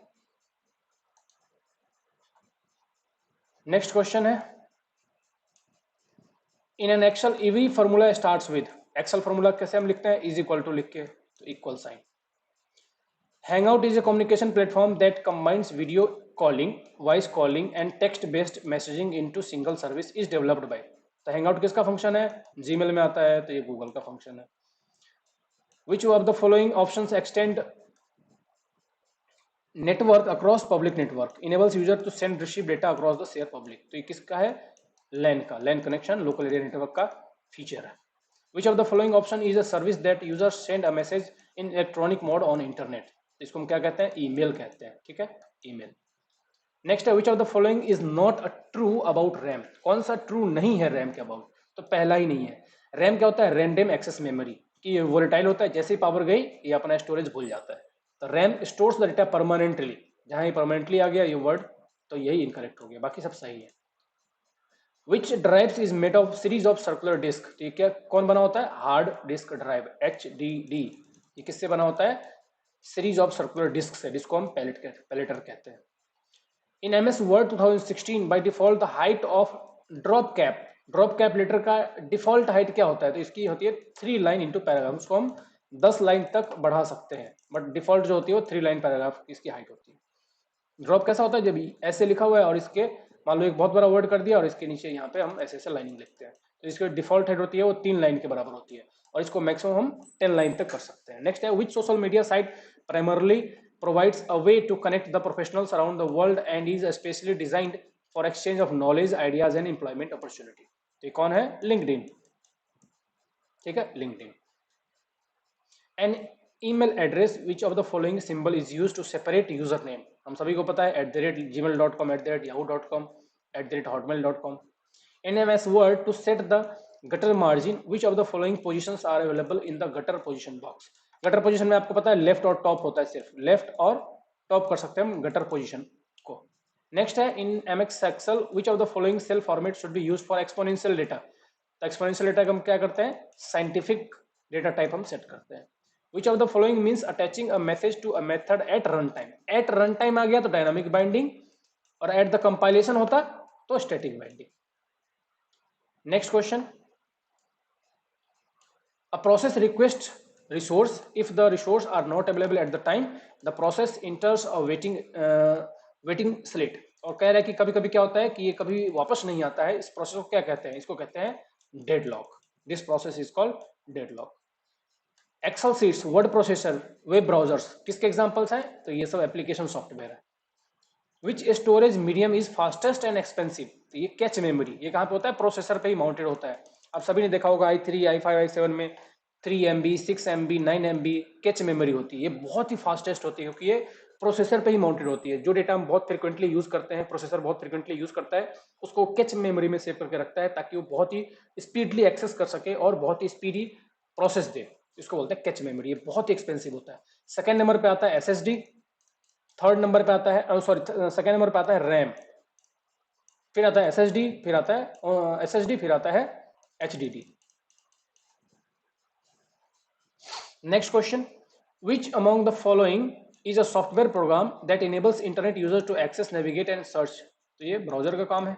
फायरवॉल क्या करता है? इनकमिंग और आउटगोइंग कनेक्शन को प्रिवेंट करता है या फिर उसको चेक करता है, उसको सेफ्टी प्रोवाइड करता है. Which of the following refers to an object hiding its attributes behind its operation? Operation में जो इसकी ऑब्जेक्ट हाइडिंग की प्रॉपर्टी होती है, किसका है? इसको क्या बोलते हैं? इसको बोलते हैं इनकैप्सुलेशन. इनकैप्सुलेशन एक प्रोग्रामिंग में एक मेथड होता है. पॉलीमॉर्फिज्म, इनहेरिटेंस, क्लास, ये सब उप्स जो है ऑब्जेक्ट ओरिएंटेड प्रोग्रामिंग, चाहे जावा में चाहे पाइथन में, उसके टाइप्स है. तो इनकैप्सुलेशन बोलते हैं इसको. Which of the following device is use to print the very large drawing और complex line art by mechanical movement of a pen? तो पेन मूवमेंट के दौरान क्या करते हैं? इसको बोलते हैं plotter.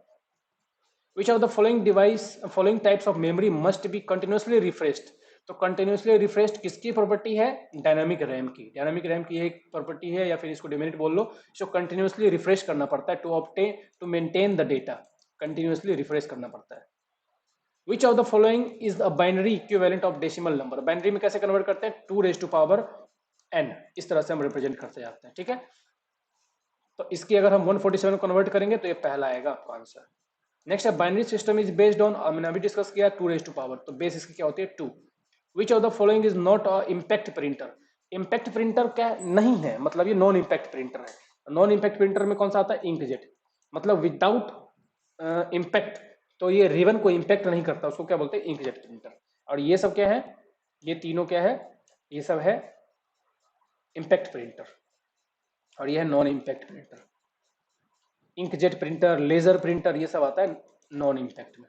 Which of the following, last question, which of the following function is done by a microphone device? Microphone device क्या करता है? साउंड वेव को इलेक्ट्रिकल वेव में कन्वर्ट कर देता है. बस हो गया, आंसर हो गया. Convert sound wave into electrical signal. तो thank you all, thanks for the watching. Video अच्छा लगा हो तो आप लोग लाइक कीजिए, चैनल को सब्सक्राइब कीजिए, अपने दोस्तों के साथ शेयर कीजिए. मिलते हैं हम लोग नेक्स्ट वीडियो में. Thank you. Hello all, welcome to success journey. आज हम लोग सॉल्व करने जा रहे हैं UPSSC जेई का जो पेपर हुआ है 16 अप्रैल को. पेपर 2 सॉल्व कर रहे हैं हम लोग सिविल इंजीनियरिंग का.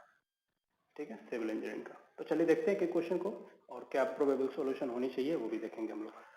स्टार्ट करते हैं. पहला क्वेश्चन है question number 4. Which type of energy in micro EDM process based on? कह रहा है कि माइक्रो EDM में जो इलेक्ट्रॉनिक डिस्टेंस मेजरिंग इंस्ट्रूमेंट होता है उसमें अगर माइक्रो EDM है तो उसमें कौन सी टाइप की एनर्जी यूज की जाती है? माइक्रो EDM में थर्मो इलेक्ट्रिक एनर्जी यूज की जाती है, जिसमें हीट का जो डिफरेंस होता है ऑब्जेक्ट और सोर्स के बीच में उसको यूज किया जाता है. नेक्स्ट है choose the main objective of estimating analysis of rate at construction. अब कह रहा है कि एस्टिमेटिंग करने का मेन ऑब्जेक्टिव क्या होता है कंस्ट्रक्शन साइट पे? जैसा कि हम लोग जानते हैं पहला काम होता है to determine the actual cost of the item on location. बिल्कुल सही. दूसरा है to finalise the labour contract rate. Of course. Third है to find out the quantity of material and labour required for specified work. Right. To know the alternative to optimise.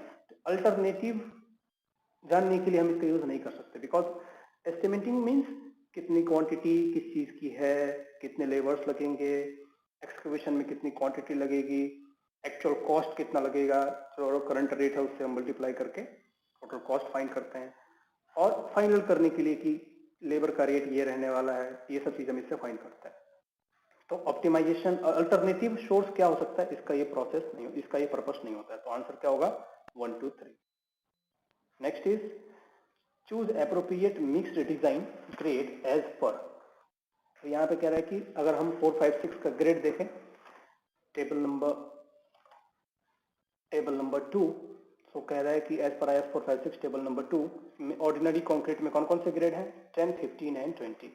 तो question में पूछा है कि एप्रोप्रिएट मिक्स डिजाइन का grade कौन सा है ऑर्डिनरी के लिए, तो option C M10 M15 and M20। तो आपको इसमें से डिफरेंट ग्रेड भी याद रखना है कि ऑर्डिनरी कंक्रीट के अंदर कौन कौन से ग्रेड हैं, स्टैंडर्ड कंक्रीट के कौन से ग्रेड हैं और हाई स्ट्रेंथ कंक्रीट में कौन से ग्रेड है।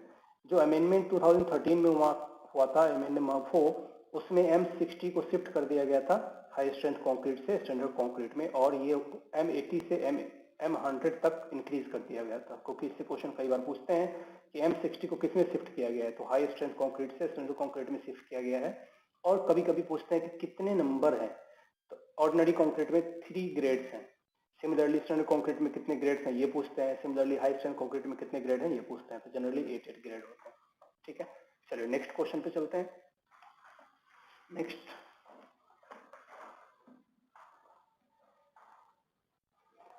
क्वेश्चन है which of the following soil require frequent irrigation. कौन सी ऐसी सॉइल है जिसको फ्रीक्वेंट इरिगेशन मतलब काफी कम समय के अंतराल पे इरिगेशन की जरूरत पड़ती है। मतलब कौन सा, जिसकी परमेबिलिटी हाई हो, जिसकी सॉइल की वाटर रिटेंटिविटी सबसे कम हो। That means sand is the best example here.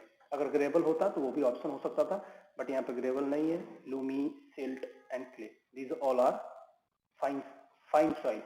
सो इन सब की रिटेंटिविटी ज्यादा होगी सैंड के मुकाबले, सो सैंड हो जाएगा इसका राइट आंसर। नेक्स्ट क्वेश्चन है specify the statement that are correct with respect to the carrying out brick work on site. तो अगर हम ब्रिक वर्क साइट पे कर रहे हैं तो कौन सा स्टेटमेंट इनमें से सही है। पहला क्या कह रहा है, brick should be completely dry while creating a wall. जब हम वॉल बना रहे हैं तो ब्रिक कंप्लीटली ड्राई होना चाहिए। दूसरा है no brick work shall be carried out during rain unless special arrangement are made to protect the brick work from rain for 24 hour. क्या ब्रिक वर्क नहीं होना चाहिए अगर रेन हो रहा है तो, अनलेस कि अगर कोई अरेंजमेंट है जिसमें रेनफॉल का इफेक्ट नहीं होगा 24 आवर के लिए, एटलीस्ट हमें ब्रिक वर्क को रेनफॉल से बचाना है। तीसरा है fresh cement motor should be used with in 24 hour of mixing. तो हम सभी को पता है कि सीमेंट मोटार की जो इनिशियल सिटिंग टाइम होती है वो होती है 30 मिनट। तो 30 मिनट के अंदर यूज हो जाना चाहिए, 24 आवर यहाँ पे आंसर नहीं होना चाहिए। तो ये स्टेटमेंट जो गलत हो गया। नेक्स्ट कौन सा है, अब पूछा है यहाँ पे कि brick should be completely dry while creating wall. नहीं, ब्रिक ड्राई नहीं होना चाहिए। ब्रिक को हम क्या करते हैं, पहले 4 to 6 आवर के लिए वाटर के अंदर सोक करते हैं। क्यों, ताकि मोटार के अंदर से वो वाटर को एब्जॉर्ब ना करे, इसके लिए। तो ये कंप्लीटली ड्राई नहीं होना चाहिए, सैचुरेटेड होना चाहिए 4 to 6 आवर के लिए। तो ये भी ऑप्शन गलत हो गया। तब इसमें पूछा है करेक्ट कौन सा है, तो only B is the right answer. So हो जाएगा इसका आंसर बी। दैट मीन्स कि कोई भी ब्रिक वर्क नहीं होना चाहिए अगर रेनिंग सीजन है, और अगर कर भी रहे हैं तो प्रॉपर प्रोविजन होना चाहिए ब्रिक वर्क को बचाने के लिए रेनफॉल से 24 आवर के लिए। नेक्स्ट है select the list accurate method out of the 4 options to carry out orientation of plane table in plane table surveying. Table को ओरिएंट करने के लिए सबसे लिस्ट एक्यूरेट मेथड कौन सा है। तो देखिए हम जानते हैं कि प्लेन टेबल को ओरिएंट करने का मीन्स कि जो ऑलरेडी लाइंस ड्रॉन है हमारे प्लेन टेबल पे, उसके रिस्पेक्ट में जो एक्चुअल लाइंस हैं उसके रिस्पेक्ट में दोनों को पैरेलल करना, ये होता है ओरिएंटेशन। तो ओरिएंटेशन किसके थ्रू करते हैं, बैक साइटिंग के थ्रू करते हैं, ट्रफ कंपास के थ्रू करते हैं, रीसेक्शन के थ्रू करते हैं। ठीक है, ये सभी मेथड है। अब इसमें से जो लिस्ट एक्यूरेट है वो कौन सा है, ट्रफ कंपास वाला। मतलब मैग्नेटिक कंपास या मैग्नेटिक नीडल से जो हम करते हैं वो सबसे लिस्ट एक्यूरेट होता है, क्योंकि magnetic lines are too much affected by the local attraction. Second number पे जो एक्यूरेट होता है वो होता है बैक साइटिंग, और सबसे मोस्ट एक्यूरेट कौन सा होता है, रीसेक्शन मेथड। नेक्स्ट क्वेश्चन चलते हैं।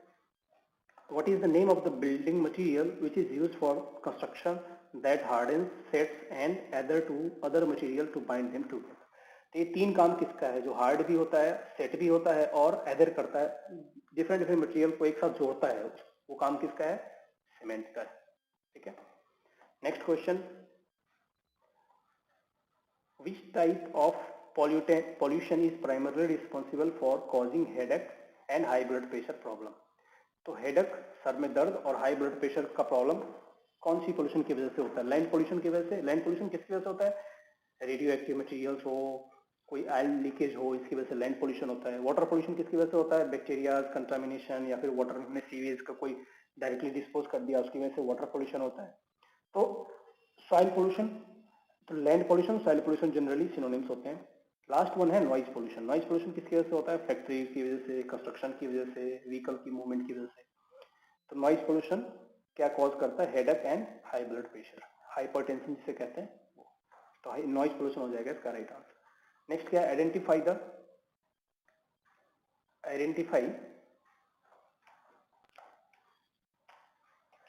Next is identify the machinery used in the process of quarrying. Quarrying process में स्टोन की क्वरिंग जब करते हैं, बाहर निकालते हैं स्टोन को, तो कौन सा इंस्ट्रूमेंट यूज होता है? Dozer, side discharge loader, backhoe and drag line.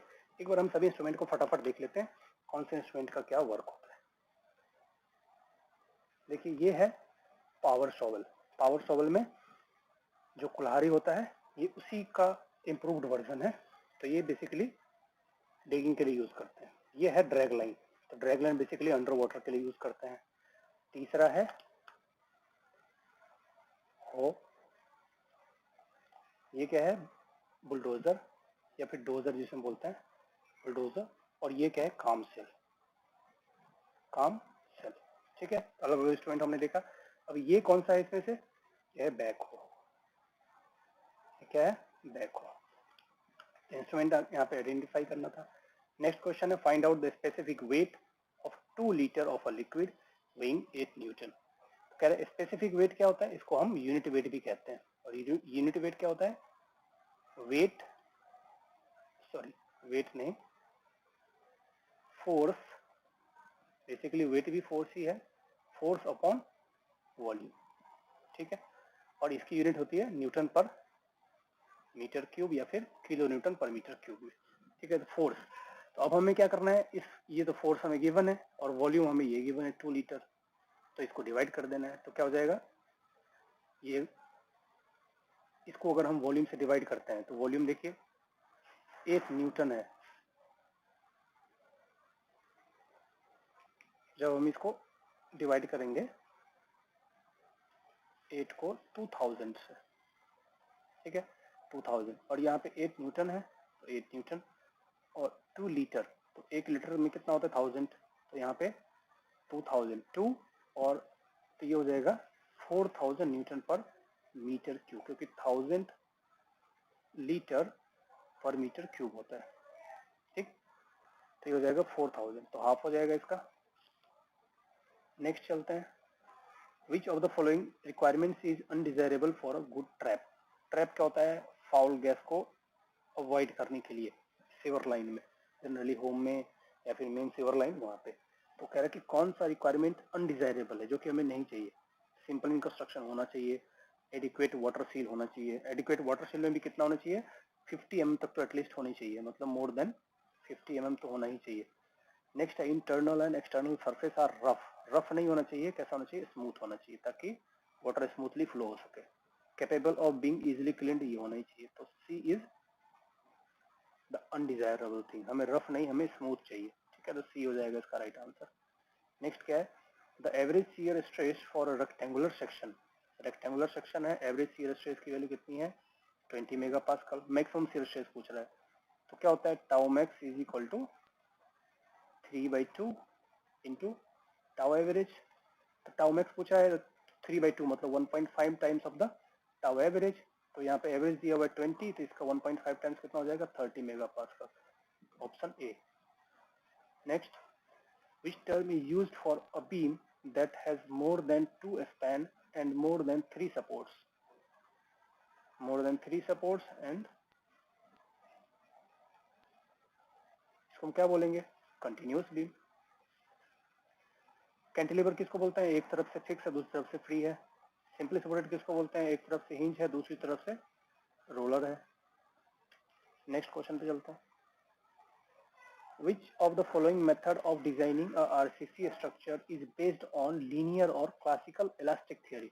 Elastic theory पे कौन सा है? Working stress method. Limit state method किस पे है? यील्ड लाइन थियरी पे बेस्ड है बेसिकली स्लैब के लिए। इसको किसने दिया था? वेस्टरगार्ड ने। वर्किंग स्ट्रेस मेथड को किसने दिया था? वेस्टरगार्ड ने। ठीक है, चलिए नेक्स्ट देखते हैं। और लिमिटेशन मेथड को किसने दिया था? जॉनसन ने। नेक्स्ट है 27, calculate the total pressure on a circular plate, diameter given है। तो सर्कुलर प्लेट है, इसको वर्टिकली इमर्ज किया गया वाटर में, जिसकी सेंटर सीजी की डेप्थ यहाँ से कितना गिवन है? 4 मीटर, और इसका डाया गिवन है 2.5 मीटर। तो यहाँ से क्या पूछा है कि टोटल प्रेशर, तो बहुत ईजी, टोटल प्रेशर पूछा है। टोटल प्रेशर क्या होता है? Gamma into area into CG. ठीक है, तो गामा को मल्टीप्लाई कर देंगे, गामा कितना? 9.81 वाटर के लिए, इंटू एरिया, एरिया अगर हम फाइंड करेंगे तो pi by 4 into D square, तो डी हमें गिवन है 2.5, तो ये आएगा 4.9, और सीजी की डेप्थ 4 मीटर गिवन है। तो जब हम इसको सॉल्व करेंगे तो आएगा 192.61 के अप्रोक्स। ठीक है, तो डी हो जाएगा इसका राइट आंसर। नेक्स्ट क्वेश्चन है match the following pairs correctly. देखिए 0.002 से अगर छोटा है तो क्ले है, 0.002 से लेके 0.075 है तो क्या है? सिल्ट है। ठीक है, 0.075 से 2 तक हम क्या बोलते हैं? सैंड बोलते हैं। और 4.75 से लेके 80 तक को क्या बोलते हैं? ग्रेवल। और 80 से ग्रेटर हो तो कोबल। ठीक है, तो हो गया। अब इसको आप मैच कर दीजिए, जो भी मैच कर रहा है। D1, तो D1 वाला एक ही ऑप्शन है, आंसर हो जाएगा बी। ठीक है, नेक्स्ट क्वेश्चन देखते हैं।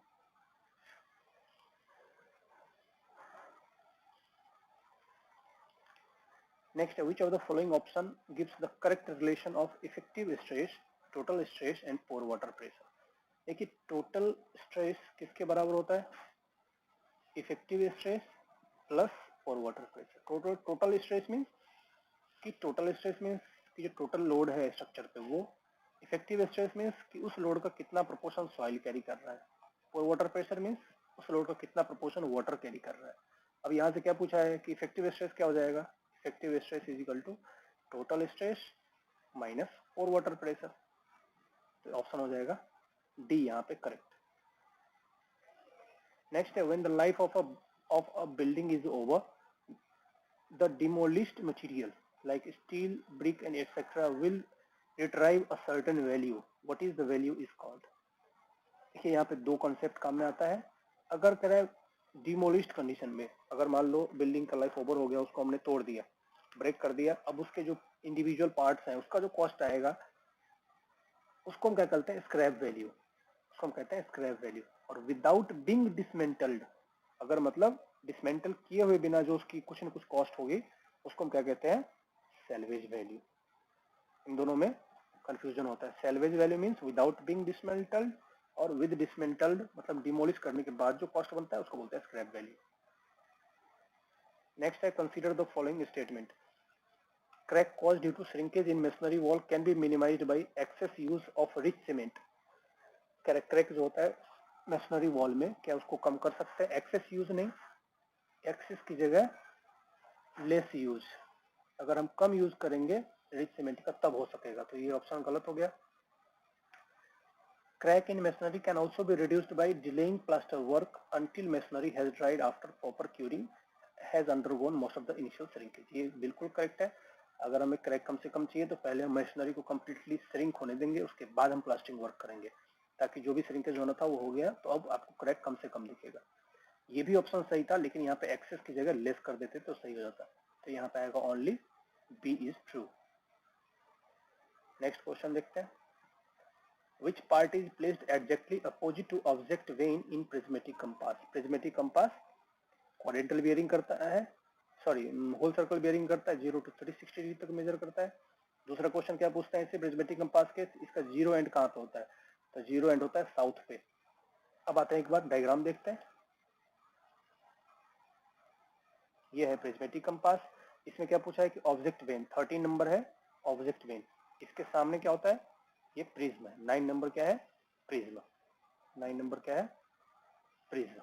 इसके सामने सामने क्या होता है? प्रिज्म होता है और उसके बाद होता है आई वेन। ठीक है, तो ये इसके सामने क्या है? प्रिज्म। प्रिज्म क्या करता है? रीडिंग और साइटिंग दोनों एक साथ कर सकते हैं हम, ये इसका बेनिफिट भी है कि एक साथ हम साइटिंग भी कर रहे हैं और रीडिंग भी देख रहे हैं। यही होता है प्रिज्म का बेसिक बेनिफिट, जो कि सर्वेयर कंपास में नहीं होता है। नेक्स्ट है the mass density of an oil is 530 kg per meter cube. What is the relative density? Mass density देखिए क्या होता है? मास डेंसिटी जो होता है मास अपॉन वॉल्यूम। तो मास अपॉन वॉल्यूम ये किसका रिलेशन है? मास डेंसिटी का। ठीक है, जिसको हम डेंसिटी भी कहते हैं सिंपली।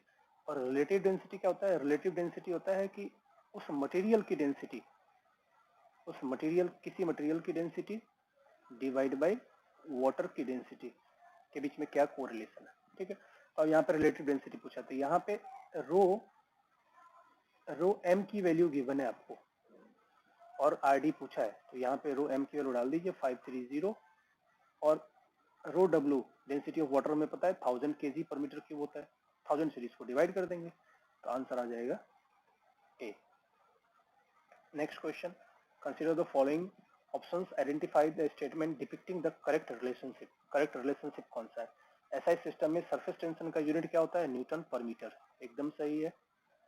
एसआई सिस्टम में फोर्स की यूनिट क्या होती है? न्यूटन पर मीटर स्क्वायर नहीं, सिर्फ और सिर्फ न्यूटन होता है, ओनली न्यूटन। एसआई सिस्टम में प्रेशर किस में होता है? प्रेशर न्यूटन पर मीटर, यहाँ पे स्क्वायर होता तो सही होता, न्यूटन पर मीटर स्क्वायर में। In SI system power is expressed in newton पर मीटर स्क्वायर नहीं, न्यूटन मीटर में इसको रिप्रेजेंट करते हैं, जिसको हम टॉर्क भी कहते हैं। टॉर्क की भी यूनिट यही होती है, जूल की भी यूनिट यही होती है। ठीक है, न्यूटन मीटर होता तो ये सही होता। तो यहाँ पे करेक्ट पूछा है तो करेक्ट हो जाएगा option A. Next, which of the following statement are correct with respect to reinforced brickwork according to IS 10440 1983 code of practice of construction of RB and RBC floor and roof? तो इसमें क्या पूछा है कि इनमें से कौन सा स्टेटमेंट करेक्ट है? ठीक है, देखते हैं। चलिए, पहला स्टेटमेंट क्या कह रहा है कि a brick shall be thoroughly saturated by submerging them in clear water at least 4 hours before use। ये सही है, मैं तो क्लॉज भी दिखाऊंगा। The formwork for RB and RBC floor of roof shall not be removed before 14 days। ये भी सही है। ये ऑप्शन गलत है, यहाँ पे 1:1 नहीं 1:3 होता है। और the rod should be kept in touch with brick नहीं, तो ऑप्शन 1 and 2 ओनली सही है, 1 and A and B। अब मैं आपको दिखाता हूँ क्लॉज IS कोड का। देखिए ये 4 क्लॉज है, 3 क्लॉज जो इसके लिए है। रिमूवल ऑफ फॉर्मवर्क कितना है? Shall not be removed before 14 days, जो कि हमारे ऑप्शन नंबर 2 था। स्पेसिंग ऑफ ब्रिक में क्या दिया हुआ है कि कितना सीमेंट मोटा रखना है? 1:3 का रेशियो रखना है। ठीक है, नेक्स्ट है प्रिपरेशन ऑफ ब्रिक। तो ब्रिक को कितने टाइम तक इमर्ज करना है? 4 to 6 आवर। और 15 to 20 मिनट पहले, जब हमें यूज करना है उससे 15 to 20 मिनट पहले उसको बाहर निकाल लेना है ताकि वो ड्राई हो जाए। ठीक है, तो फिर ये तो 14 डेज वाला सही है ऑप्शन, और ये भी सही है, at least 4 hour, 4 to 6 hour question में कोड में गिवन। ठीक है, ये ऑप्शन भी सही हो गया, तो ए और बी ऑप्शन सही है। Next question, consider the weight of soil sample and weight of water. ठीक है, सॉइल सैंपल का वेट 30 kg दिया हुआ है, वेट ऑफ वाटर दिया हुआ है 10 kg। What will be the value of weight of solids? देखिए 3 फेज डायग्राम हम ड्रॉ करते हैं जब, तो एक तरफ हम वेट लिखते हैं, ये होता है वेट ऑफ सॉलिड, ये सॉलिड है। ठीक है, और ये वेट ऑफ वाटर। ठीक है, सिर्फ 2 ही चीज कंसिडर की जाती है, लेकिन जब हम वॉल्यूम कंसिडर करते हैं तो weight, volume of solid, volume of water और वॉल्यूम ऑफ एयर, तीनों कंसिडर करते हैं। तो वॉल्यूम तीनों का कंसिडर किया जाता है, तो वाटर, सॉलिड और एयर का, लेकिन वेट सिर्फ 2 का ही कंसिडर किया जाता है, weight of water and weight of solid, because the weight of air is considered as negligible, इसलिए। और इन दोनों को मिला के क्या कहते हैं? Volume of weight. अब यहाँ पे क्या पूछा है? वेट ऑफ सॉइल दिया हुआ है 30 kg, वेट ऑफ वाटर दिया हुआ है 10 kg, तो वेट ऑफ सॉलिड कितना होगा? इन दोनों को माइनस कर देंगे तो सी हो जाएगा इसका राइट आंसर। ठीक है, 20 kg। नेक्स्ट चलते हैं क्वेश्चन पे। Choose the correct example of beam indeterminate structure। Indeterminate कौन सा है? Cantilever, determinate, simply supported beam, determinate 3 hinge arch, determinate continuous beam, indeterminate, ठीक है।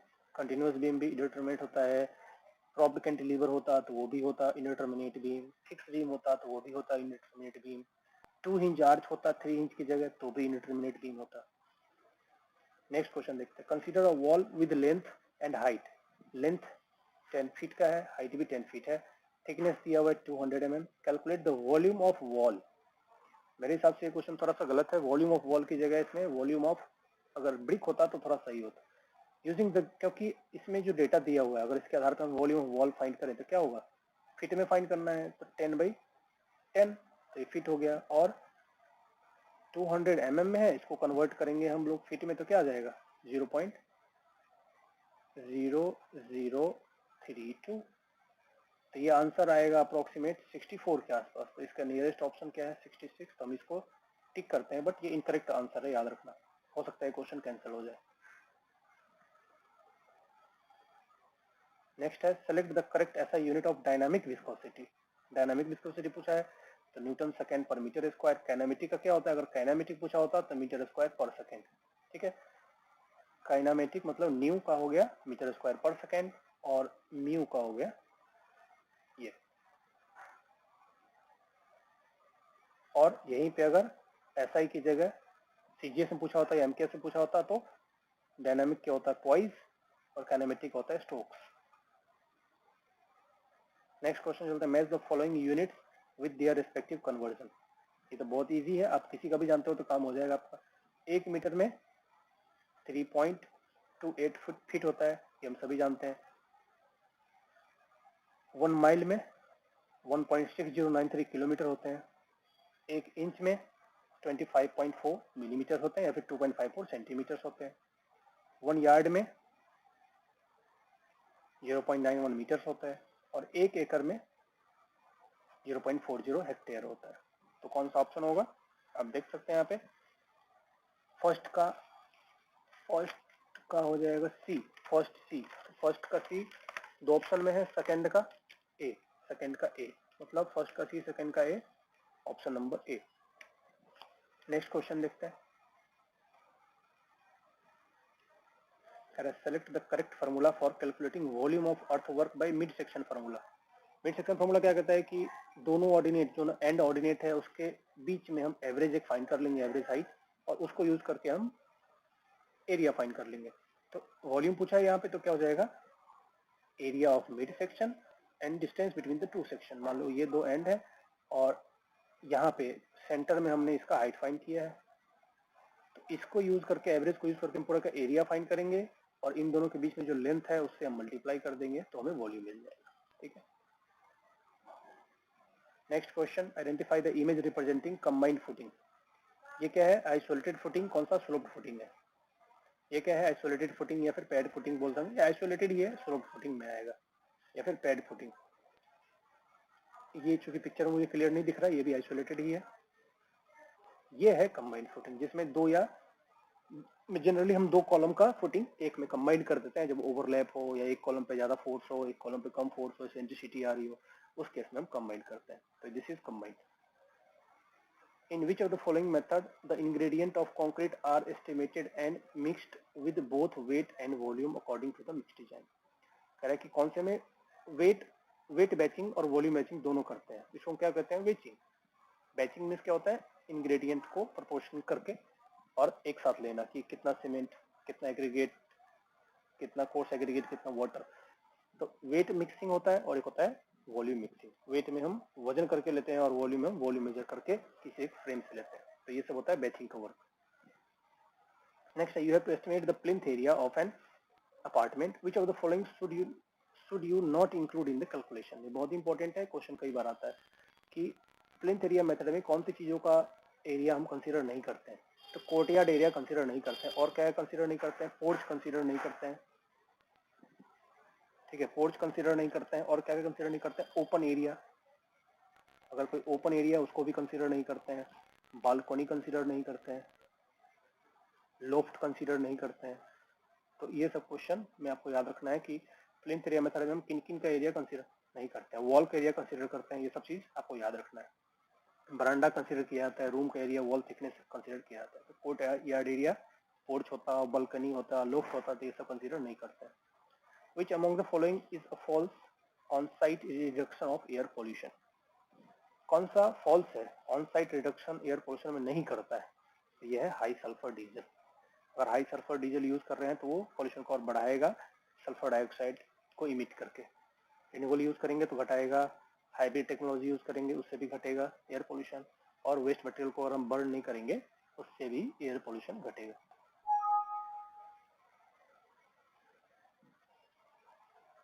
नेक्स्ट देखते हैं, choose the appropriate service unit for school building. याद रखिए यहाँ पे सर्विस यूनिट पूछा है, स्कूल बिल्डिंग।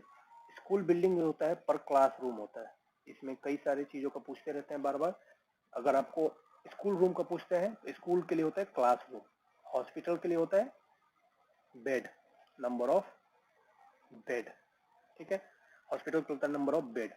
अगर थिएटर के लिए पूछते हैं, अगर थिएटर के लिए या सिनेमा हॉल के लिए पूछते हैं तो पर सीट होता है, सीट पर सीट। वाटर टैंक के लिए होता है पर लीटर में, तो ये सब आपको याद रखना है। स्कूल के लिए पर classroom. Minimum size of RCC column as per 456 2000। देखिए इस कोड में कहीं भी कोई क्लॉज नहीं है कि आरसीसी कॉलम की साइज मिनिमम कितनी होनी चाहिए। हाँ साइज है फायर रेजिस्टेंस के आधार पे, तो फायर रेजिस्टेंस के आधार पे तो उसको अगर कन्वर्ट करते हैं हम तो 9 इंच बाई 9 इंच आता है, 230 बाई 230 mm, ठीक है, 230 बाई 230 mm। तो 9 inch by 9 inch is the minimum size of, हाँ मिनिमम डायमीटर है 12 mm गिवन है। मिनिमम नंबर ऑफ बार है 4 and 6, 4 for rectangular, 6 for circular column, वो सब गिवन है स्पेसिफिकेशन में। Match the following types of cement conforming to their respective IS code. देखिए latest जो कोड आया है 269 वो तीनों ही ग्रेड को कवर करता है नए कोड में। तो 15 का जो कोड है 269 को, वो तीनों ही ग्रेड को कवर करता है। बट ओल्डर कोड में क्या था, 269 किसके लिए था, 33 के लिए, और 1226 सेक्शन किसके लिए था, 53 ग्रेड के लिए, और 43 ग्रेड के लिए क्या था, 8112। ठीक है, तो C3 को मैच कर रहा है, C3 को मैच कर रहा है, A2 को मैच कर रहा है, तो ऑप्शन हो जाएगा C। ठीक है, चलिए नेक्स्ट क्वेश्चन देखते हैं। Choose the suitable service unit for hospital, हमने अभी डिस्कस किया हॉस्पिटल के लिए पर bed. Which of the following is not a green house gas, green house gas कौन सा नहीं है। देखिए सबसे जो प्राइमरी लेवल पे है वो है CO2 carbon dioxide, methane gas, CFC chlorofluorocarbon, water vapour, nitrous oxide, ये है प्राइमरी, जिसमें से CO2 सबसे मैक्सिमम कितना परसेंट है, CO2 79%। ग्रीन हाउस गैस क्या होते हैं, ऐसे गैस जो हीट ट्रैप को हाउस करते हैं, जो हीट को ट्रैप करते हैं इन्वायरमेंट में, उसको बोलते हैं ग्रीन हाउस गैस। O2 का कंट्रीब्यूशन सबसे ज्यादा है 79%। अगर न्यूट्रस ऑक्साइड की बात करें तो इसका कंट्रीब्यूशन है 7%, ठीक है, और अगर फ्लोराइड की बात करें तो इसका कंटेंट है, इसका जो कंट्रीब्यूशन है वो है 3%, और मीथेन का कंट्रीब्यूशन है 11%। तो सबसे हाईएस्ट कौन किसका है, CO2 का, सेकंड नंबर पे है मीथेन का। तो इसमें से कौन सा है, निट्रस ऑक्साइड है, मीथेन भी है, कार्बन डाइऑक्साइड भी है, नाइट्रोजन नहीं है। तो क्या पूछा है, नहीं कौन सा है, तो नाइट्रोजन नहीं है। Out of the following option which majority contribute to the ultimate and final strength of cement. यहाँ पे अल्टीमेट या फाइनल पूछता या फिर आफ्टर 1 ईयर पूछता तो भी आंसर ये होता C2S, di calcium silicate. Tri calcium aluminate क्या करता है, initial setting, initial setting. Tetra calcium aluminoferrite क्या करता है, सिर्फ सल्फेट अटैक से प्रोटेक्शन देता है थोड़ा बहुत, स्ट्रेंथ में इसका कोई रिलेशन नहीं। जिप्सम क्या करता है, इनिशियल 30 मिनट का जो इनिशियल सेटिंग टाइम होता है उसको प्रोवाइड करता है। कितना परसेंट होता है, 4 to 5%। Next question, prepare an approximate estimate of a factory building propose to made RCC with a following data. आपको यहाँ पे अप्रोक्सीमेट एस्टिमेट बनाना है। टोटल प्लिंथ एरिया गिवन है 120 मीटर स्क्वायर, बिल्टअप एरिया है, प्लिंथ एरिया रेट गिवन है 6000। बहुत simple है, इन दोनों को मल्टीप्लाई कर दो, ऑप्शन आ जाएगा A। प्लिंथ एरिया क्या होता है, बाहर का बिल्टअप एरिया जितने पे घर बना हुआ है। नेक्स्ट क्या कह रहा है कि कौन सा सॉइल और कौन सा ओरिजिन है वो बताइए। टॉलस क्या होता है, ग्रेविटी के थ्रू बनता है। जो टॉलस किसको बोलते हैं, जो ग्रेविटी के थ्रू बने। लूज क्या होता है, wind blown silt, wind blown silt को बोलते हैं लूज। लैक्टोस्टाइन सॉइल किससे बनता है, लेक से। एओलियन सॉइल किससे बनता है, एयर से। और स्ट्रेटिफाइड ड्रिफ्ट, ड्रिफ्ट किसके वजह से बनता है, ग्लेशियर की वजह से। ठीक है, तो 1 का डी आंसर आ जाएगा इसमें ए। ठीक है,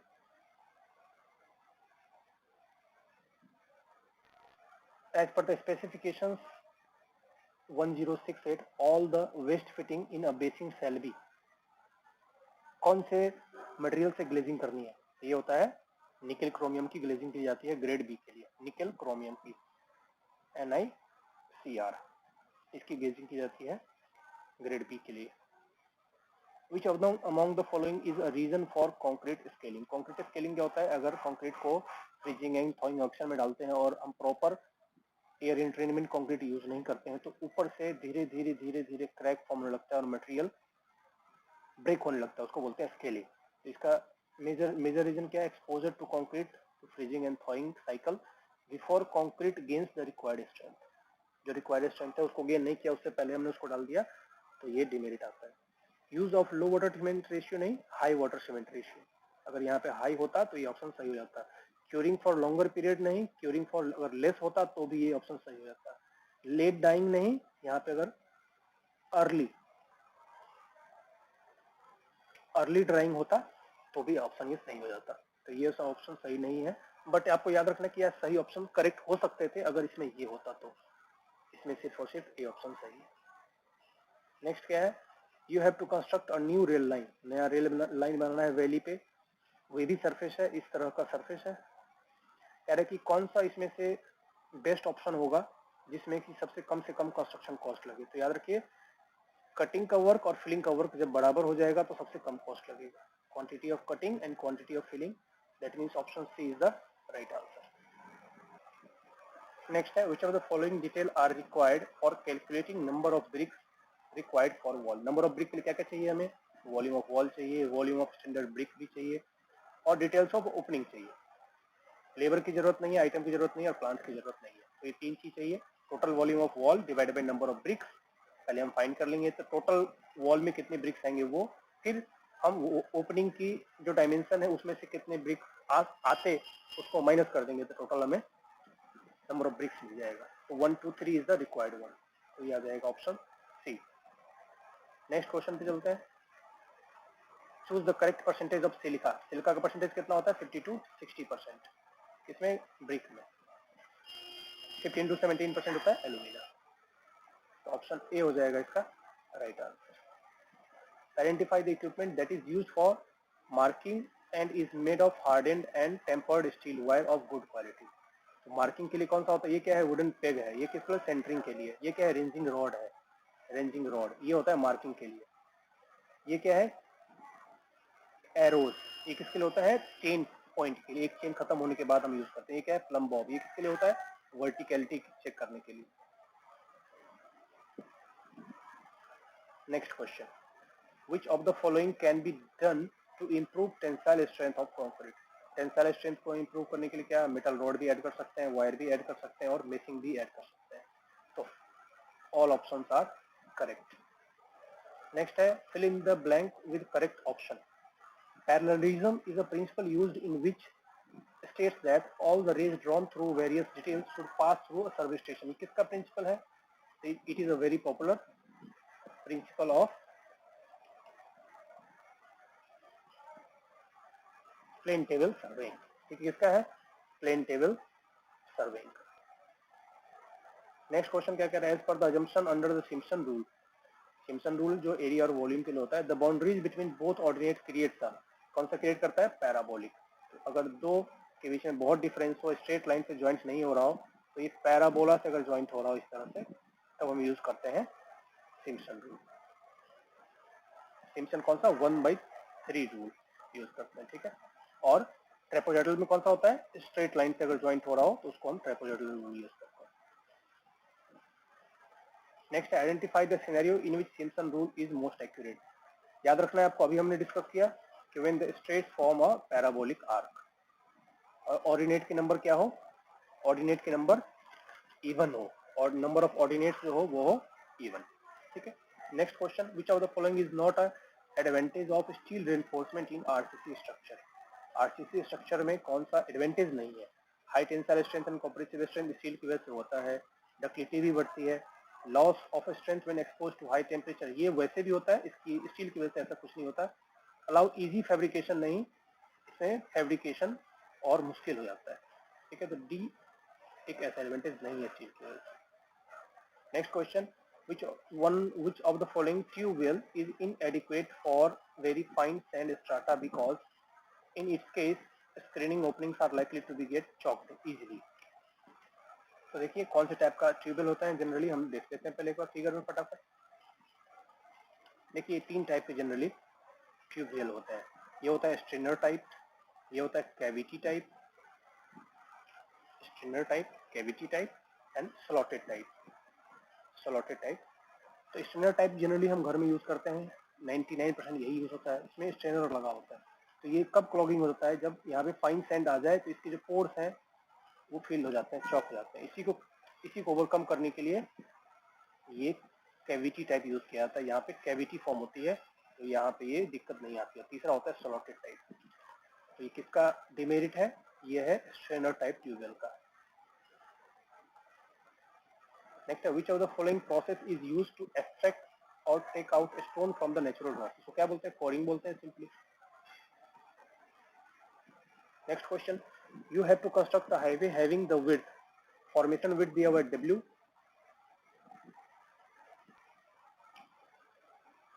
ये W विड्थ दिया हुआ total, and the height of embankment, इसकी जो हाइट है वो h है, द स्लोप दिया हुआ 1:y का, 1:y का, हैविंग नो ट्रांसवर्स स्लोप, कोई स्लोप नहीं है। कह रहा कि कौन सा ऑप्शन सही है एरिया फाइंड करने के लिए, तो एरिया ऑप्शन फाइंड करने के लिए क्या है, W into H plus Y H square.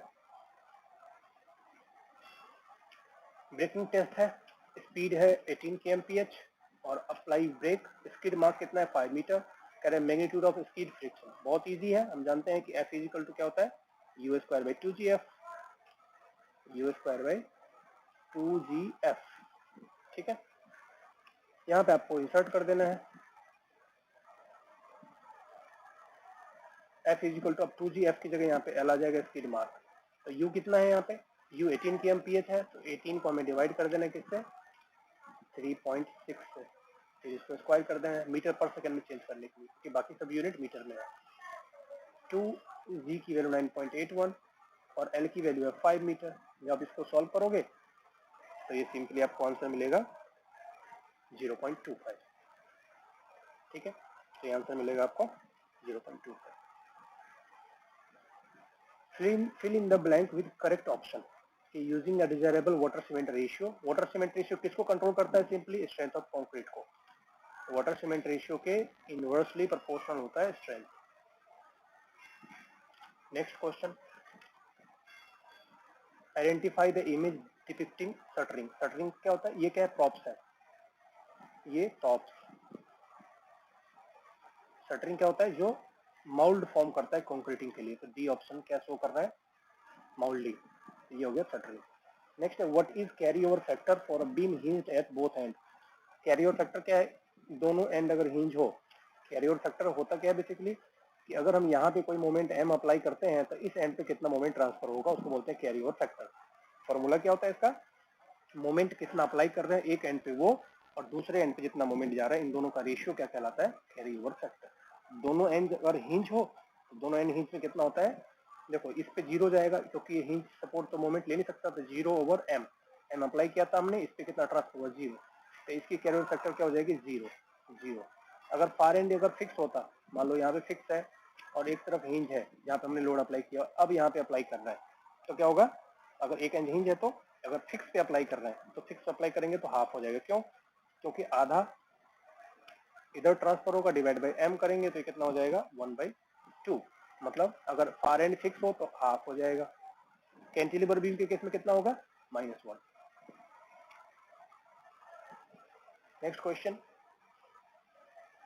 A corporation purchase a machine that cost, machine का कॉस्ट दिया हुआ है 30,000, लाइफ है 5 years, और कह रहा है कि corporation understand that if it sell machine now, अगर अभी बेचेगा तो किसका कितना मिलेगा 10%।